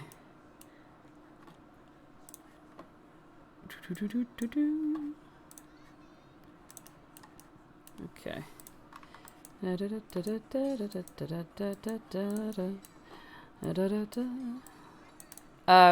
You scurry off from the bubble pop teapot, and as you sort of come out of the party, you realise how like quiet the carnival is. Like all of the rides have been turned off. Everything's quite eerie and dark. And you're very aware of the Gnomeling that creeps about at this time. It's about 4:15 in the morning. So you're kind of like looking around as you go, expecting to see this strange, like lanky creature. It's almost goblin-esque in its form. It's got like dark green, sort of like greenish, swampy looking skin, really big, boggly eyes. But as you sort of quickly nip from the bubble pop teapot to the staff area, you'll glance about yourself and you don't see it, but you do hear sort of strange creepings around and noises that shouldn't be, considering that everything's been turned off. As soon as he hears like suspicious noises, I think he looks up and starts counting the fairy lights as he walks. Mm-hmm. As you look up Keep eyes on. up to the fairy lights, you see that they're sort of dimming as the carnival's coming to a close. And you get to a point where you can't hear any music anymore. As you sort of step behind the big top, there's this breeze that comes along. You can hear the rustling of the trees and the vines before you get to the staff area, and you just take note of how strange it is how strange it is when it's empty, and how strange it must feel for it to not be here at all. If that was ever to happen. I think even though it's the noise that's the problem, he's gonna unbuckle his mace and lighted up the inside of the glowing orb, just to provide some comfort to him as he walks. What colour is it? Golden white. Okay. Just the brightest colour to shine as much light as you can possibly get. So you come to the vines, and they naturally open to accommodate you. And you walk in there, you cross through all the caravans. A couple of people have sort of got the lights on in the caravans. That they've taken their drinks back. You can hear a couple of people like having their own separate parties of the Witchlight hands in their own caravans. And you get to the door of Mr. Witch and Mr. Light. Roll a perception check.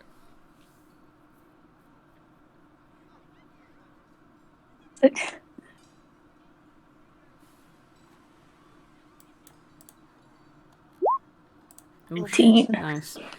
As you get up to the door, you're ready to knock on. You overhear them talking.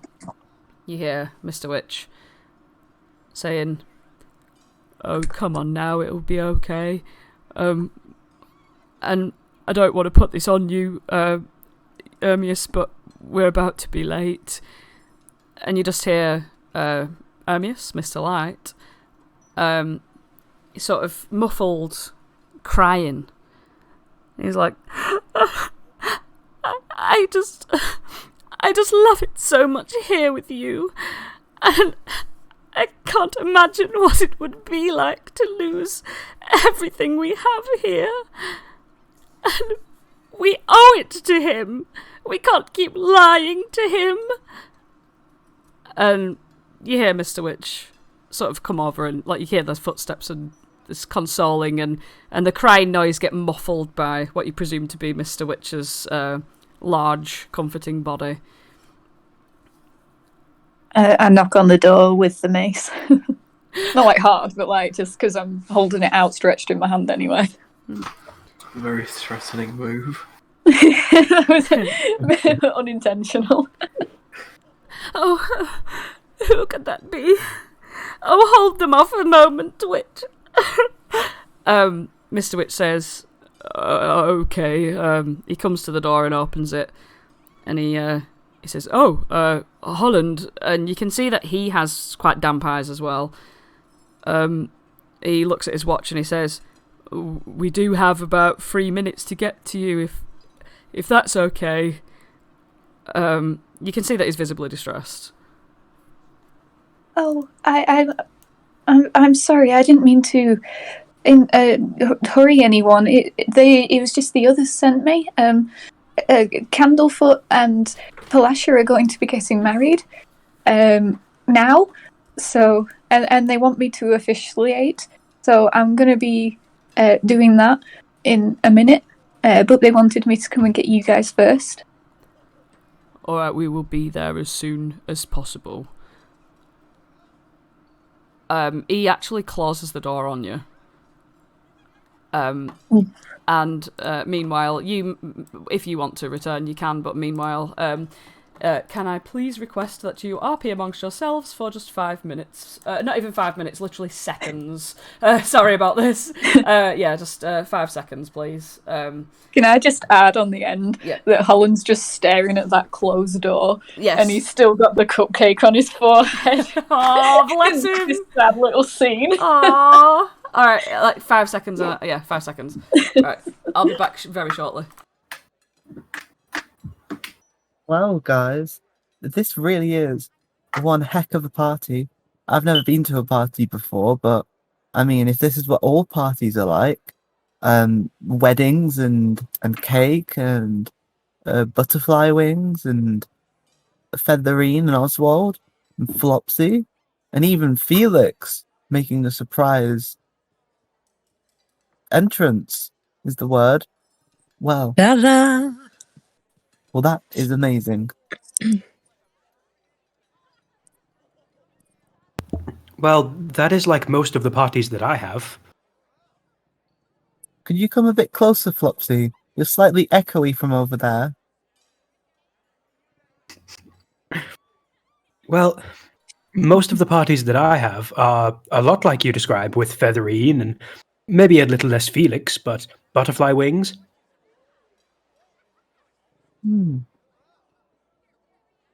I seem to be able to hear my own echo as well, so I don't know what's going on with my microphone. RP amongst yourselves. Maybe Aelar turns to Oswald and whispers, "Maybe Kettle Steam is doing that." What? What's he on about? Flopsy, his voice was echoey. I think maybe Kettle Steam was echoing Flopsy's voice. I hope she doesn't try to steal it. Flopsy has such a nice voice. Maybe we're in the Hall of Illusions. Well, I think maybe we're at the bubble teapot. When you're just hearing it. It is quite nearby. Though, it's best to keep an eye out. Oh, Does that sound any better now? Yeah, I think she must have left. I stopped using prestidigitation to make my voice sound strange. Flopsy just coughs. That's better. Okay. Alright, so, Holland, have you resumed? Have you come back to the teapot? Yeah, I will have done by now. Alright. Okay, so you've got back. And yes, so, approximately 3 minutes after you get back, which does mean that they are late, you see Mr. Witch and Mr. Light approach in, well, Mr. Witch is wearing his usual suit, and Mr. Light is actually wearing a very flamboyant dress. Excuse me. My Roll20 seems to have had a little bit of a hiccup. Yeah, here we go. Mr. Light and Mr. Witch. Yeah, Mr. Light's wearing a very flamboyant dress. He comes in and he's like, "Well, well, well, everybody. Oh, I haven't missed much, have I?" They both sort of come round to see you all. Mr. Witch nods at everybody. They seem to be wearing very weak smiles on their faces. I heard that there's going to be a wedding. Is that correct?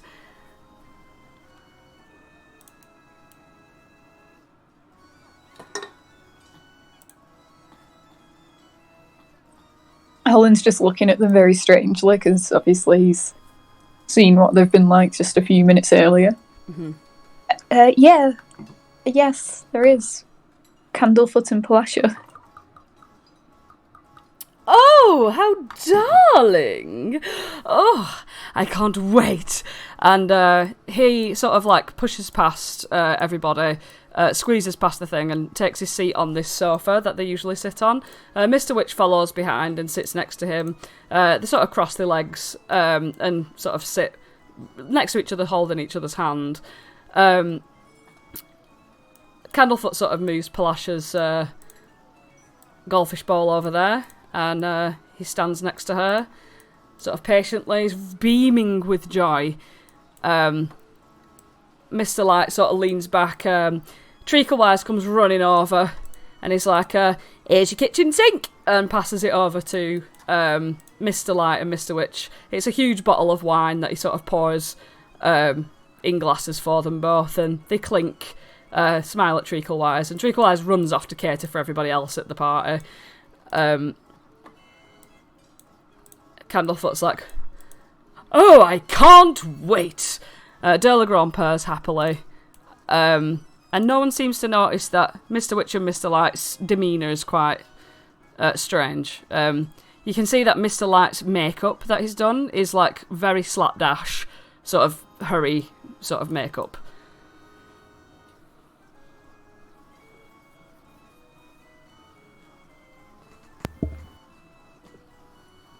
Well, Aelar, I suppose they're going to need musicians to play us all in while we get seated. Care to join? And Flopsy no pulls on more. the pan flute. Let's play, of course, the most appropriate song at a wedding. let's play Canon in D. Ah, yes, I know that one. You start. Aelar starts playing Canon in D. Flopsy follows. All right, so you set up this beautiful sort of musical accompaniment for this wedding, and Candlefoot sort of looks like sort of confused around, and he runs over to Derligron and whispers something in her ear, and she sort of smiles as if to be like, "Oh, go on then," and pushes Palasha's goldfish bowl like quite far away, and stands behind it, sort of ready to push it towards Candlefoot when the time is right. Oh, wait, Aelar sends a message to Holland saying, you should be the flower girl. You should walk before Palasha does and create flowers using that new flower spell you've got. Oh, what a good idea! Can I take Mirielle with me?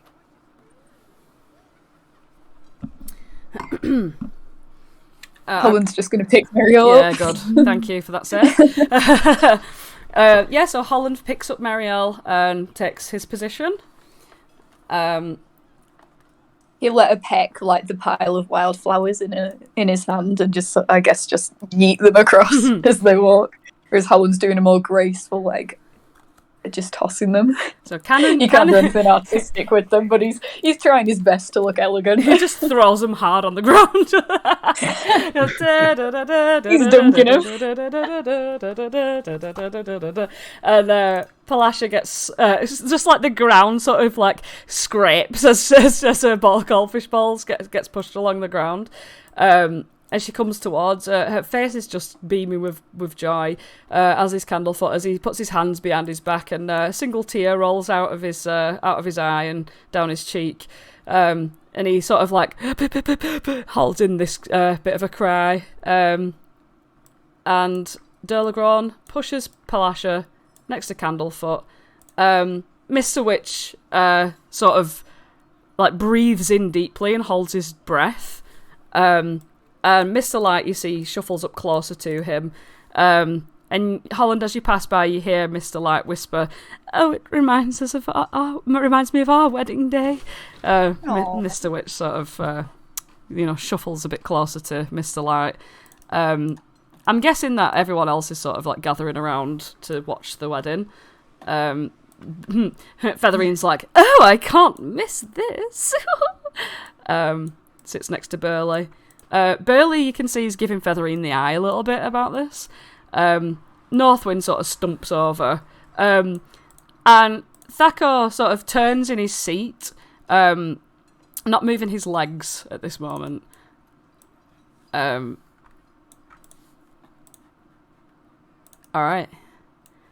Holland, you are officiating this wedding.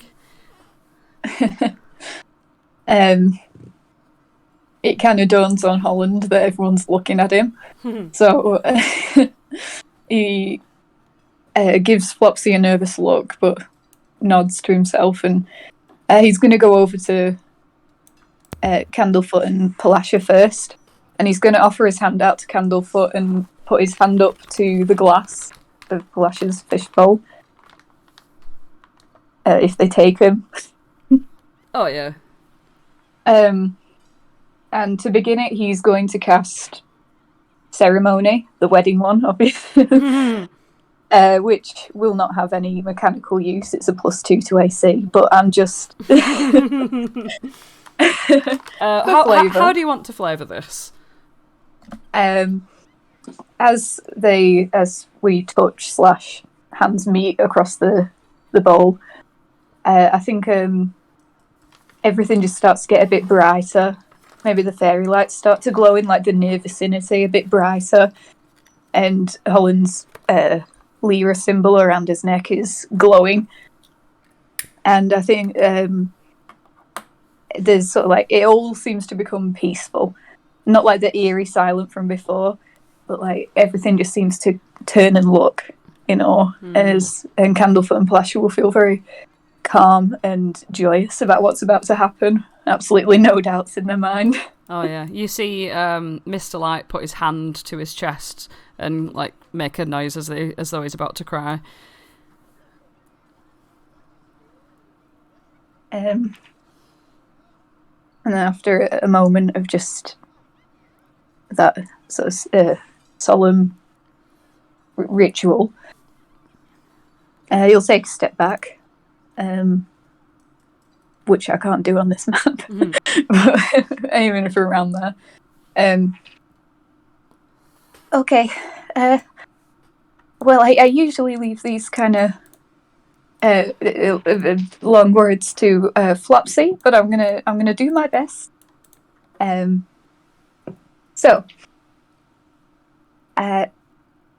we are gathered here today to marry two wonderful people, and I am going to do it as the patron of Lyra, who, if you don't know, is the goddess of joy, which I am so honoured to do because these two have brought so much joy to everyone's lives for as long as I've known them. And they make each other so happy, and in turn that makes me very happy because I like seeing people happy, and I know the rest of us do too. And this is more difficult than it looks. I'm really happy to be doing this today. Oh, I said that already, didn't I? Mr. Witch turns to Light and just goes, "Oh, isn't he cute?" I know that Lyra will be honoured to bless this wedding.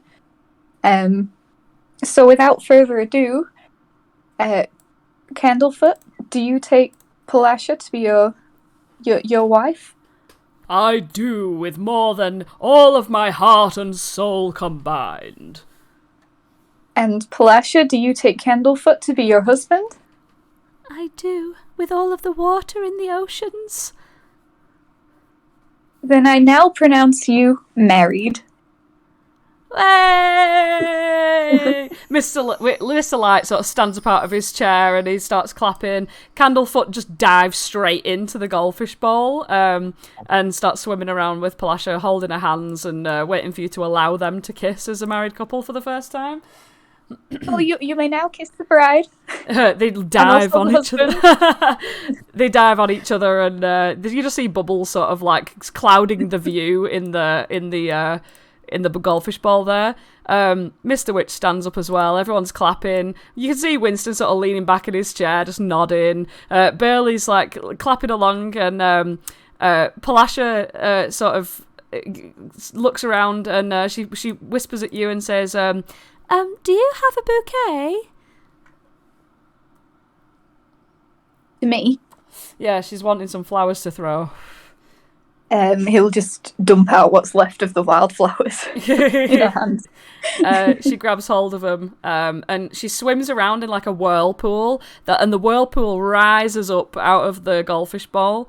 And she like does like a sort of like a hammer throw sort of thing with the flowers.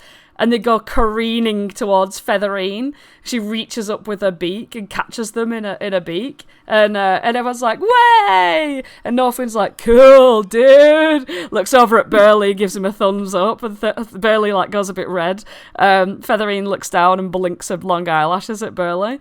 In Thakor sort of like goes, huh, and like resumes drinking his big old drink. And he's like, "Oh, well, after that display, I'm gonna go because it's just disgusting." And as soon as he stands up, he just face plants the ground, and all this dust just kicks up around him. He like spills his drink all over everywhere, and it lands on Felix a little bit. And he's like, "Oh, enjoy yourselves, you!" Oh, and he like shakes his fist at everybody. And he stands up and falls again, like face plants on the ground.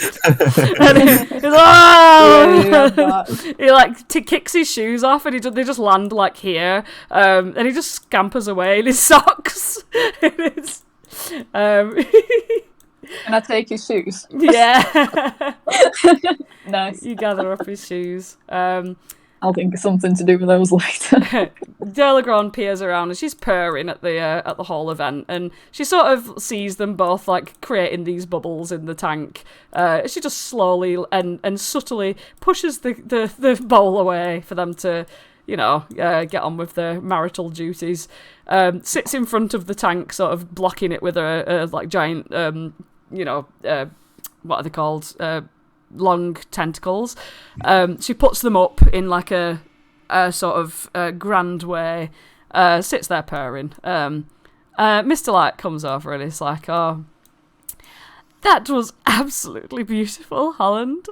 You see that he's still got this look of apprehension on his face a little. He looks around and at everyone, and Winston's like, "Well, it's time for bed for me. Nice one, Holland, that were great. Well done, Flopsy, brilliant. Yeah, I'm knackered. I'll see you at morning, yeah." He leaves.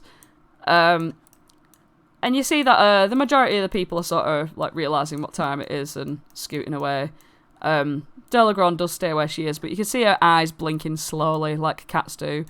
And she's sort of very relaxed. Northwind uproots his roots and walks off with Red. Featherine and Burley stick around for a little longer. But you see Burley sort of like wink at Featherine, and they leave together as well. Yep. So everyone's sort of buggering off home. Jeremy's like, "Well, it's been grand." And then he goes up to Skek and he goes, "Sorry about before, I just couldn't help myself. Honeymint really wanted to go and see Winston." And you look at whoever's nearby looks at Honeymint. She looks a bit sad that Winston's gone. And she's like, "I'm going to go and see Winston for a minute." She flies off. And Jeremy's like, "Well, best go and tend to Biscuit. See you later, everybody. It's been brilliant." And he buggers off. And you see that you're all left. Candlefoot and Blasher are extremely indisposed right now. Delagron's asleep. And Mr. Witch and Mr. Light sort of sit back down on the settee. Mr. Witch sort of looks around. Well, we promised we'd talk. I think this is the right time.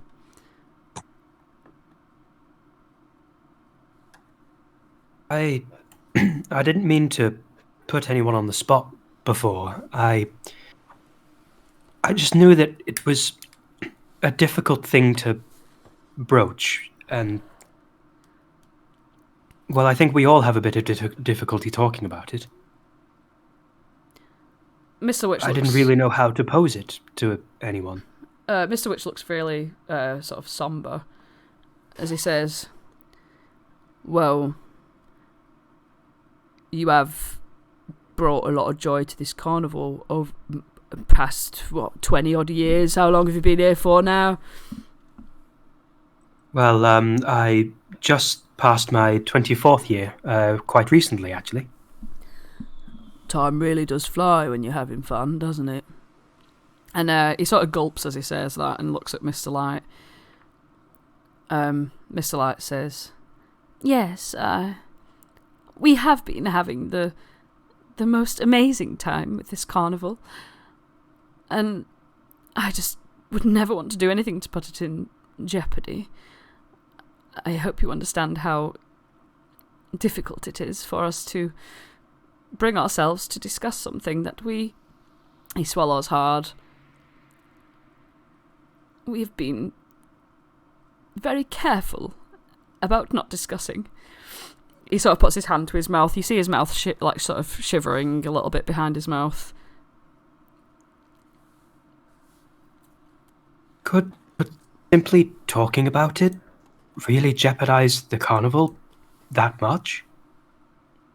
Mr. Witch puts his hand behind Mr. Light's back and sort of pulls him closer, stroking his shoulder. And he says, "It's taken us a long time to come to terms with the fact that, we might have taken for granted the joy that this carnival's provided for us and not considered the joy of everybody, like you said, Flopsy, it is important that everyone feels how we felt for the past 100 years or so. He starts to choke up himself. But there's a risk that we could lose this place. He puts his sort of finger to his nose as though to like wipe a bit of drizzle out of it. Sniffs. So I'm just wondering how much we could actually say. We weren't given any distinct rules. We just were told to not speak about any of it. Maybe we could speak in some sort of code, or... And Mr. Light sort of pricks up and he says, charades! Ah, yes, charades! He stands up and he starts to make a motion with his hands as though it's like claws coming out, like he's a monster, and bends his back like really hobbled over like an old sort of woman's visage.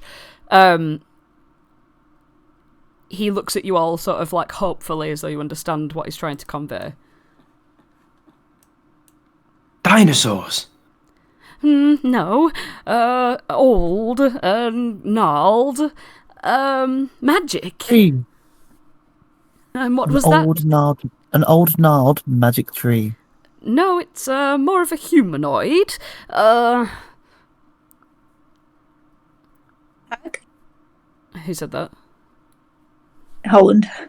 He smiles at Holland and puts his thumbs up. Yes. Like the unicorns.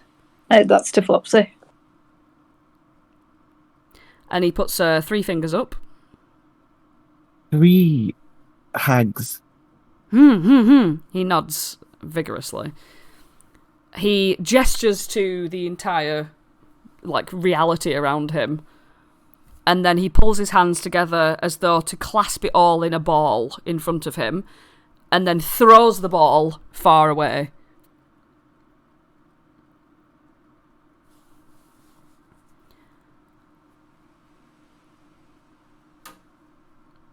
He's lost. He says, all of this, wrap it up, put it in a ball, and throw it. And he's still in that mode of being the hag.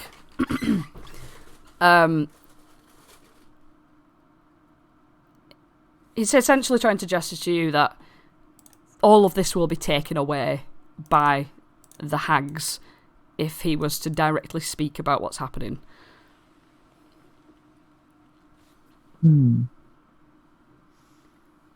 It might be better if you ask questions and I can answer them with my performance. Is there a way to stop it from happening without being able to tell anyone what it is that's happening? Perhaps. But it requires something extremely dangerous. Like what? He makes a motion like Kate Bush does in Wuthering Heights for window, except it's not a square, it's more of a door shape thing. Aelar, like, knocks on his hand for some reason. Yes, that's right. But less of a door, and more of a... He looks towards the imaginary door he's created, and puts his hand to his chin as though checking himself out in this door. Mirror! Yeah. Aha! That is correct. And he takes a big step forward, as though passing through it. I told you. It seems that our Felix here is a bit more on the nose than we thought. Bloody Hall of Illusions, I told you. Right. As soon as you say Hall of Illusions, he points at you and he's like, yes, yes, that is right. And you, he points at all of you, and he makes a motion with his Witchlight vein as though it's a sword, and he slashes across, And then he makes to act like the hag again, and he clutches onto his heart, and he's like, "Oh!" We need to have a heart attack? Oh, no. He's thrusts forward with his Witchlight vein as though to stab, and then pretends to be the hag again, and he's like, "Ah!" Kill the witch! Oh, yes. Burn the witch! Yes, he looks over tentatively at Mr. Witch. Mr. Witch is looking extremely nervous, his hands clasped around his watch like white knuckles sort of thing. But he nods as though he doesn't think that he or Light have said anything too dangerous at this point. He makes a motion with his hands that sort of represents like a hill. He like shapes it with his hands, and he motions for as though something's rising over the hill, like a sun, like the dawn. They'll be coming round the mountain when she comes. No. We have to sing to them. No, and he does that motion again as though the sun's rising over a hill. Morning. Yes, that's right. Meet us in, and then he checks himself out again at the imaginary mirror. The Hall of Illusions. He sticks his thumb up to Felix. If you can... he makes like a cross in his arms as if to say stop. There is a possibility we could keep this carnival forever.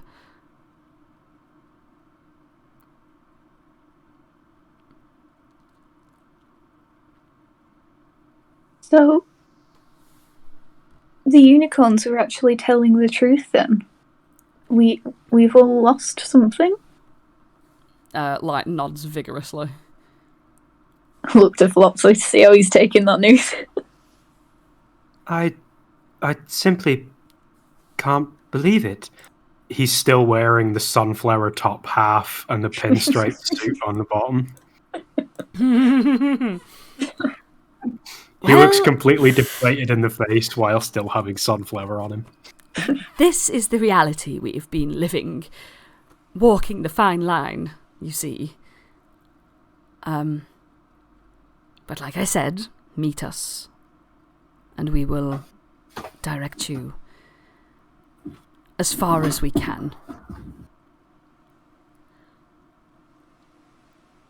He sort of bows as though to be relieved that he's managed to convey this information to you all.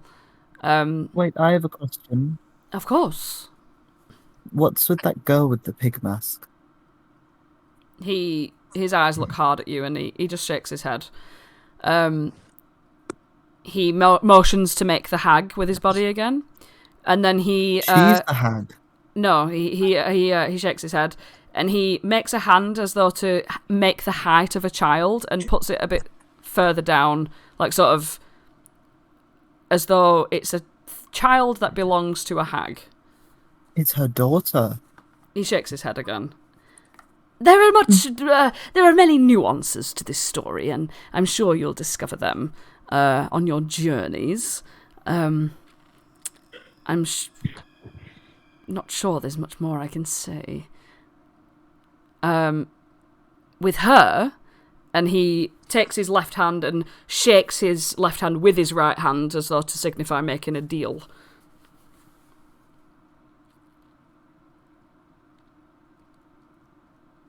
And so from that, you get the impression that, here comes the lore, you get the impression that they have made deals with these hags to avoid them from making them lose this carnival. So in other words, they've been blackmailed by hags.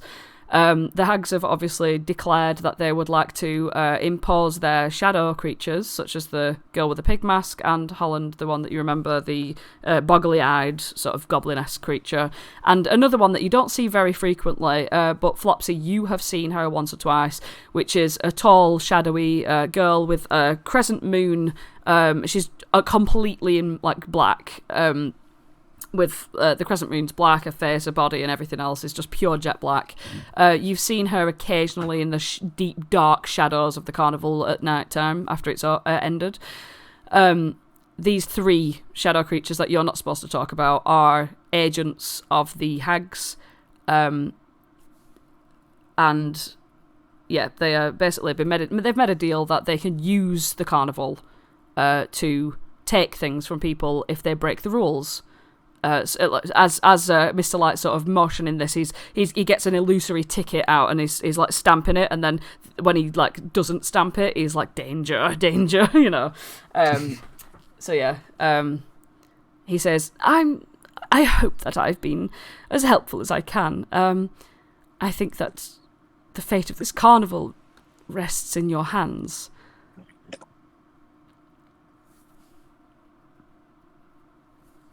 Then we'll do everything we can to save it.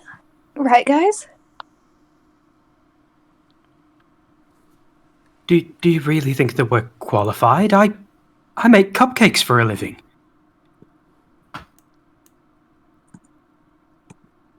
I don't even know what you two do professionally, looking over at Oswald and Aelar.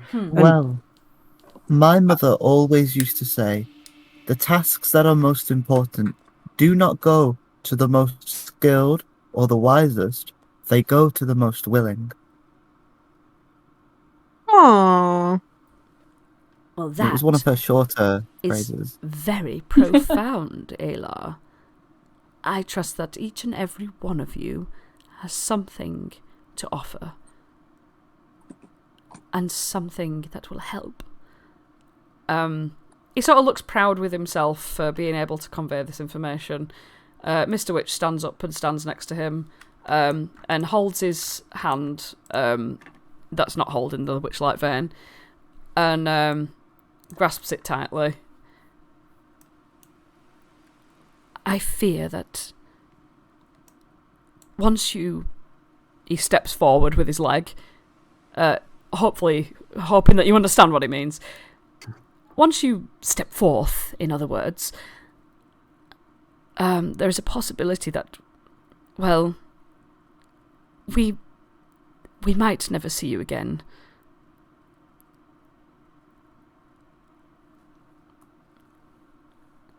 Time works in such strange ways, doesn't it? And he turns to Mr. Witch. Mr. Witch nods very somberly.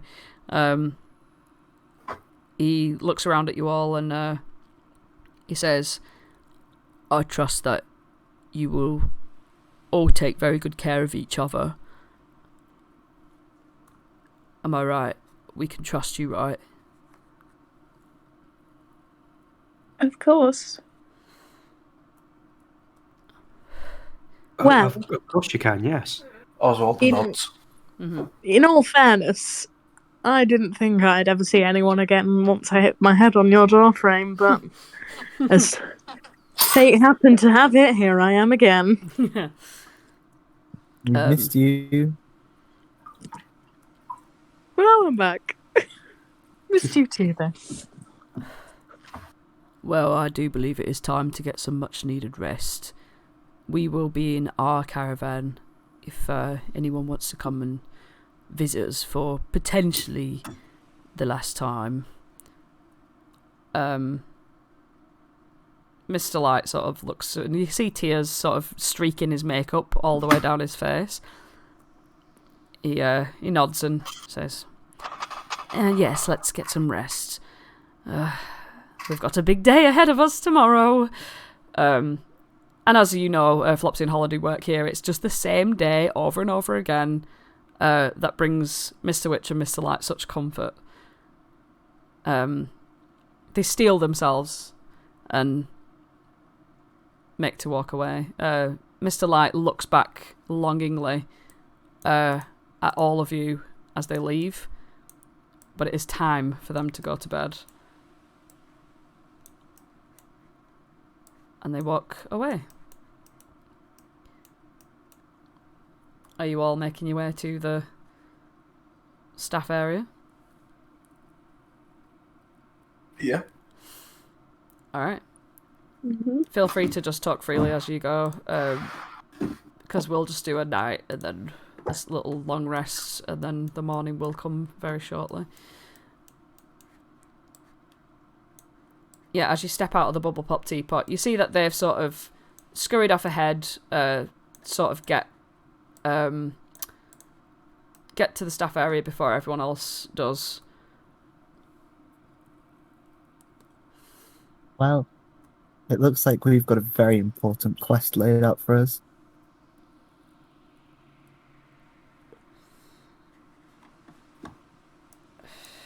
Shall we do it? Well, I mean, we have to. We already promised Madrick, didn't we, Oswald? Yes, I mean, like, why are we talking about it? Well, it's nice to talk.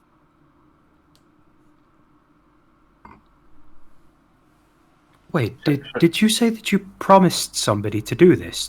Did you know that something like this was going to happen, Oswald?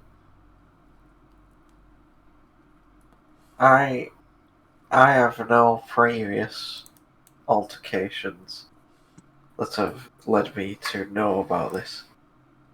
Well, I'll put it this way.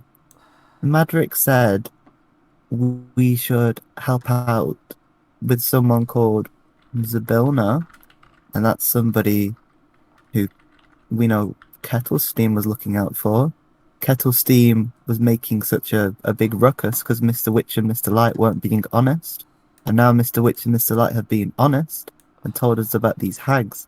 So I think it is safe to assume that these hags have not just done something to this carnival, but also to Zabilna, and we did promise to help Zabilna. I mean, don't look so surprised, everyone. I always say, every step leads us closer to our destiny.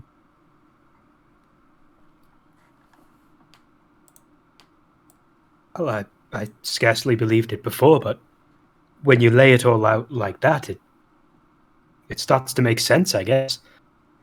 Oh, it always makes sense.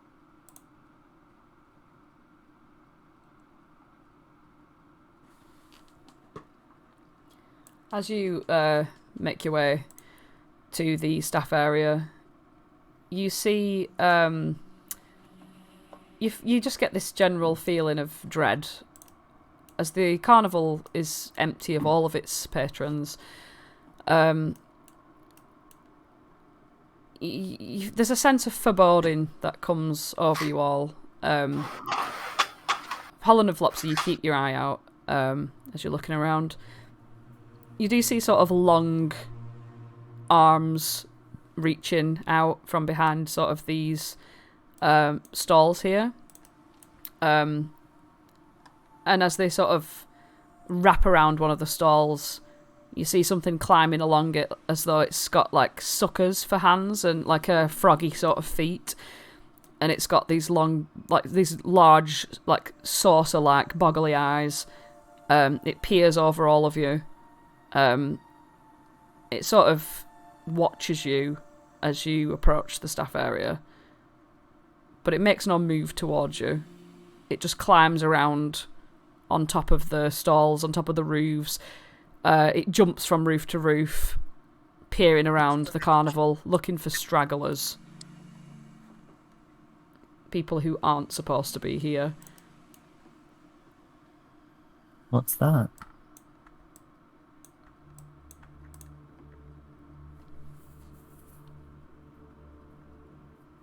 Something that we're not really supposed to. Well, I'm not sure if that really applies anymore, but just ignore it. You get I'm sure to... you'll keep us safe, Your Majesty, Aelar says with a wink. You get to the staff area and the vans open up for you, and you can hear Burley sort of snoring away through the walls of his own carriage. And you see that one of the carriages has been opened up. The light is on, and you know that this is the sort of spare guest carriage. It's empty when you look inside it. There are enough beds for all of you, but Flopsy and Holland may also go to their very own carriage. Sorry, caravan. The bunk beds. Yeah. Yeah, Aelar calls top bunk immediately. The first thing she does is knock on the door and then say top bunk, and then like literally climb up those ladders so fast.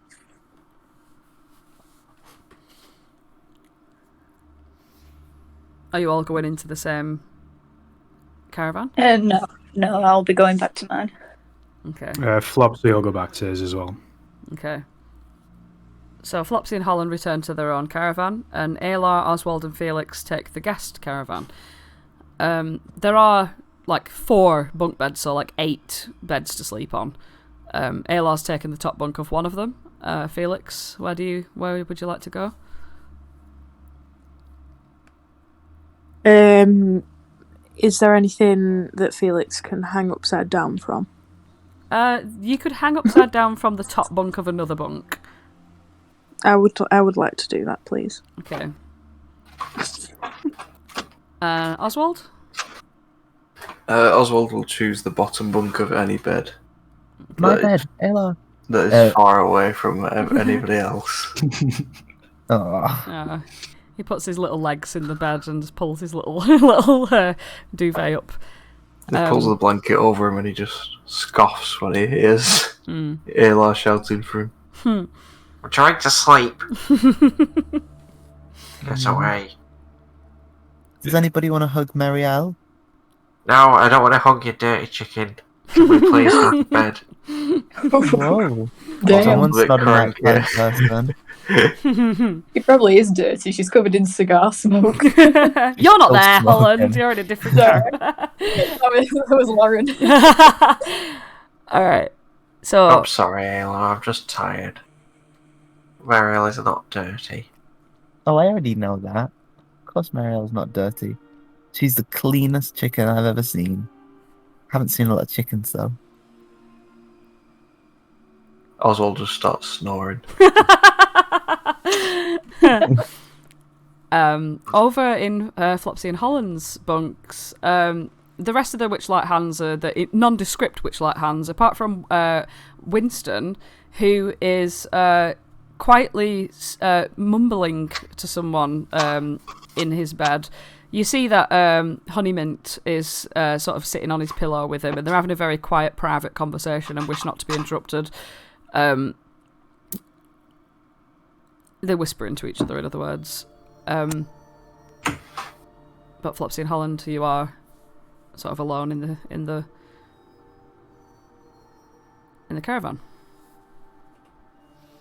Today's been a lot to take in, huh? Yes, it's kind of been one of the happiest days I think I've had. I'm so proud of you, by the way. Don't let all this dim your achievement. And it's amazing. Oh no, I hardly see it as my own achievement. Well, he looks down for a second, but it kind of is, isn't it? And beams a smile with the crown still on his head. Well, I just didn't think that the day could get any better. From the very beginning to making cupcakes with Winston, and then getting the day off, and then having you to join me on my day off, and then meeting Aelar and Oswald, everything was just getting better and better, and then I won this, and then Candlefoot got married. And Can you believe I married someone? Not to me. I'm married to you know. Flopsy just bolt stared at Holland as soon as Holland said that. Oh yes, you married 2 people, yes. I mean, you did fantastically well. I knew you could do it all along. I was going to try and cheer you on and maybe send you a little message, but you didn't need it in the end. Thank you. I'm going to need you to teach me some of those speech skills of yours, though. Oh, it's just as simple as start talking, really. The words just seem to fumble out of my mouth a lot of the time, and I don't really have an end point for the sentence when I started. Maybe you should just try doing that. Just start with no intention of ending. I think that's my problem. don't seem to know when to stop. I kept using all the, the happy buzzwords that Light told me to use, but I think I just kept repeating myself. Well, it didn't seem like anybody else at the wedding had any problem with it. As far as I recall, I think everybody cheered and clapped afterwards. I'd say you did a fantastic job.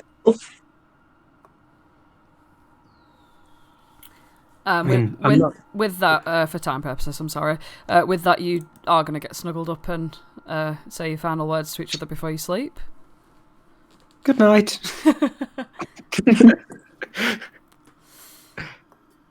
Okay, over in Felix, Aelar, and Oswald's cabin, Aelar and Oswald have fallen asleep, but Felix, you're hanging upside down and the sort of blood's rushing to your head a little bit. You have quite a nice view of the river outside of the window. And as you're sort of drifting off to sleep, you see upside down this dark figure standing there. It's a feminine figure, all black, with a crescent moon framing her face. Again, a black crescent moon. She tilts her head as she watches you drift away into sleep. That's a little bit terrifying. So, Yeah. the morning comes, and you hear a rapping at your door. Da, da, da, da, da, da. It's Mr. Light.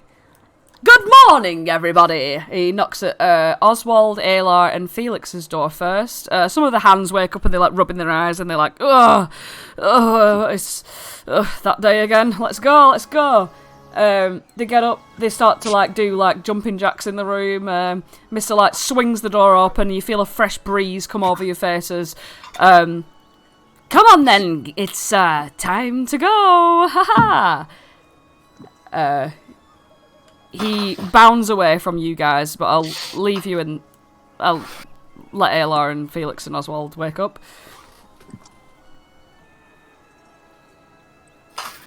Good morning, Oswald and Felix. Oh, and you too, Marielle. What time is it? It's time to wake up. So it is approximately 1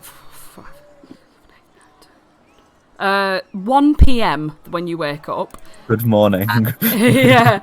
It's morning to Mr. Light because obviously the carnival operates at night time, but it's time to prepare the carnival for the Witchlight hands. So they're all getting ready to sort of get everything sorted out for 8 p.m. A lot of this time, Holland and Flopsy, you understand to be sort of kind of a bit of downtime-ish sort of preparation time. You can have lunch and things like that, but you understand that you've got things to do.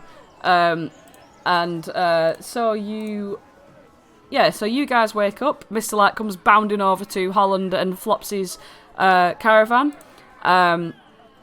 raps on the door, slams it open. It is time! Huh? What? Oh, good morning. Good morning. He comes over to Holland, and he sort of, as you sit up out of bed, he takes your sort of little fuzzy face in his hand, and he looks at you and he says, me and Nerix understand that you are going to do us very proud. And might I say, before we leave, you have been like a son to us. Oh. Holland gives him a big hug. He hugs him extremely tightly. You feel like his sort of bony jawbone dig right into your face, and it's kind of uncomfortable. It's alright. Yeah. Actually, I was thinking about what you said, that we might not see each other for a while, and he sort of shifts his pillow to the side and he picks up his little rabbit foot. Not the one attached to him, of course, the little white one.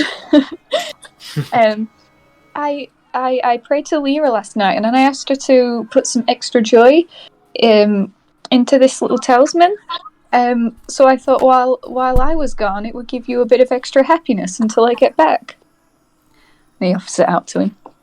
His eyes brighten immediately, and you see a little tear sort of form in his eyes, and he takes it with both hands, even though like he's got the Witchlight vein between his fingers.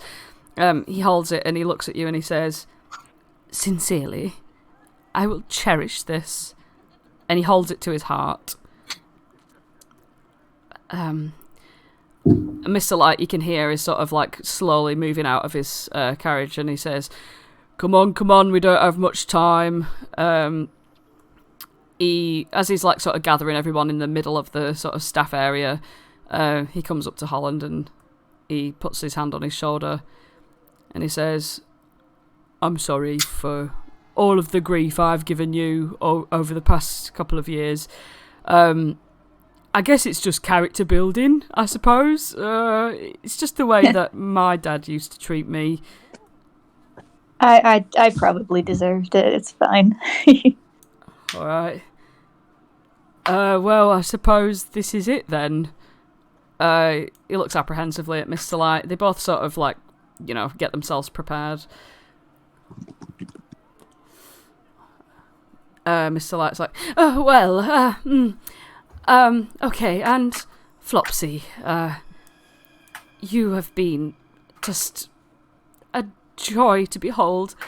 You are the greatest hand we've ever had at this carnival, and you will be surely missed.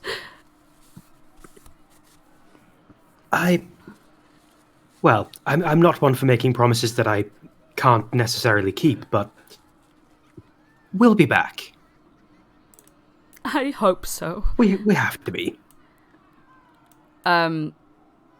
He wipes a tear from his eye, and Mr. Witch sort of sneezes into a napkin extremely strongly, and balls it up and shoves it in his jacket pocket. And they both nod and lead the way. They take you to the Hall of Illusions. You don't see anyone there, as the carnival isn't open yet, so it's very early in the morning. There's nobody around. And Mr. Light says, we are going to grant you permission to enter without getting a ticket stamped. I'm pretty sure that abides by the rules. But follow us. Are we all going back? Yeah, I presume that you'd all come out. Unless you want to do something before we do go in. No, we're just making sure. Alright, so you're all following. Is there anything you'd like to do, Oswald, before you leave through the Hall of Illusions? Brush my teeth. Get ready. Oswald comes out with a toothbrush in his mouth, still like... Get a quick reading. Reads like half a page. And you enter the Hall of Illusions. As Witch and Light move through the Hall of Illusions, their reflections in the mirrors show them as gloomy Shadekai children, with your own youthful reflections following behind. You see that as they grow older, they exchange confused but admirable glances at one another, and as they enter the teenage years, you see their hands slowly approach one another, and you see that Mr. Light's finger, the teenage version of Mr. Light's finger, sort of touches against Mr. Witch's hand, and Mr. Witch takes it and holds it. Mr. Witch is dressed in sort of scruffy orphan clothes, and Mr. Light is dressed very decoratively. And they grow older together as they press on through the mirrors. Their reflections remain quite the same age for a long time, until coming to a point of their own ages. And as they press further, they take you on the twists and turns, seemingly knowing the way off by heart. And they get older and older, and you all age too, until you get to a point of being the oldest that you'll possibly ever be. And you stand and look in the mirror at all of your old reflections. Mr. Witch and Mr. Light, their older reflections have this expression of acknowledgement, of understanding, of sadness that their lives together could possibly come to an end. And in the final corridor, the final wall is a mirror just like every other, just like all the rest of the mirrors on the walls, but it's the dead end. Now, Mr. Witch turns and addresses you in a hushed tone. Everything you seek and more lies beyond this mirror. If you mean to step through, which I hope everybody does, then stand in front of the glass and repeat this rhyme one after another. It's very important that you say it accurately, so listen closely. Hither, thither, here and there. Wander yonder, show me where.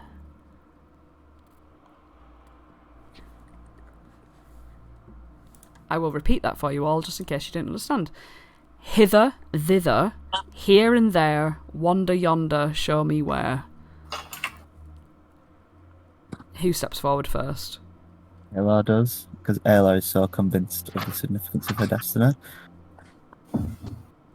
Oh, can you say it again? Hither, thither, here and there, wander yonder, show me where. Hither, thither, here and there, wander yonder, show me there. Show me where. Show me where, is what I said. That's okay. Yep. Aelar did say it correctly. It was me who didn't. It's in general on Discord if anyone wants to repeat that. Okay. Well, you all have to. Okay, so you see the mist swirling in the mirror and it blots out your reflection. And you take a step forward and you feel the cold surround you. Who's next? Felix. Defo. Just saunters forward with the hands in the pockets. Hither, thither, here and there, wander yonder, show me where. Quick, snappy. You step forward and it feels exactly like when you bamf. Nothing new. Oswald? What's this all for, anyway? I wouldn't ask any more questions if I were you, Oswald. If you want to follow your friends in and help us, then you will repeat the line and step forth. I can promise you, this is the only way. Hither, thither, here and there, wander yonder, show me where. You step forward, and it feels somewhat similar to the fleshy walls that once surrounded you at a very, very long ago time.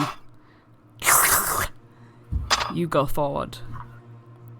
Flopsy and Holland, you remain. There's the last two to cross this threshold. Flopsy?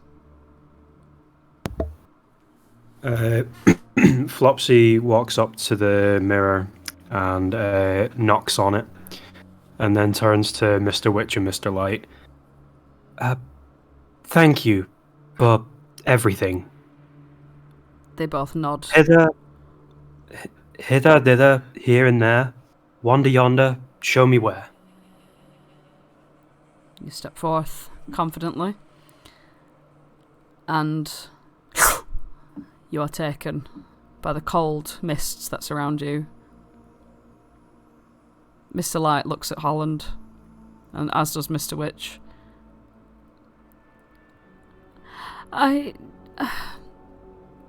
Holland, you mean so much to us. And Mr. Witch takes you in his arms without even saying anything at all. He just grabs you and hugs you straight away. He squeezes you tight, and you feel this big sort of comfort, this overbearing, protective comfort, and you understand why, Ermius, Mr. Light, is so taken by the comfort of Mr. Witch, this regular, authoritative sort of comfort, this fatherly figure. He pulls away and he looks at you and, you'll do us proud. I just know it. He pats you on the head. Holland nods and steps back and grabs his thimble of Lyra. Hither, thither, here and there, wander yonder, show me where. And you bound forth with your little bunny hop, whew, and disappear into the misting swirls. And that is where we will leave our session. Thank you very much for everybody who has been listening. Thank you to our 2 new followers, I do believe. Welcome. Thank you very much. We will be back next week at around about 7 or half 7, depending on when people arrive. Hope you all had fun. We will be putting this episode up on YouTube very, very shortly. Make sure you like, comment, and subscribe. Yeah. Do all that shit. You know what I'm saying? Yeah, whatever. So I will say goodbye. I've been Jenna. Say bye, everybody. Donate us money. We only wanted your money. We only do this. Nothing is worth the risk.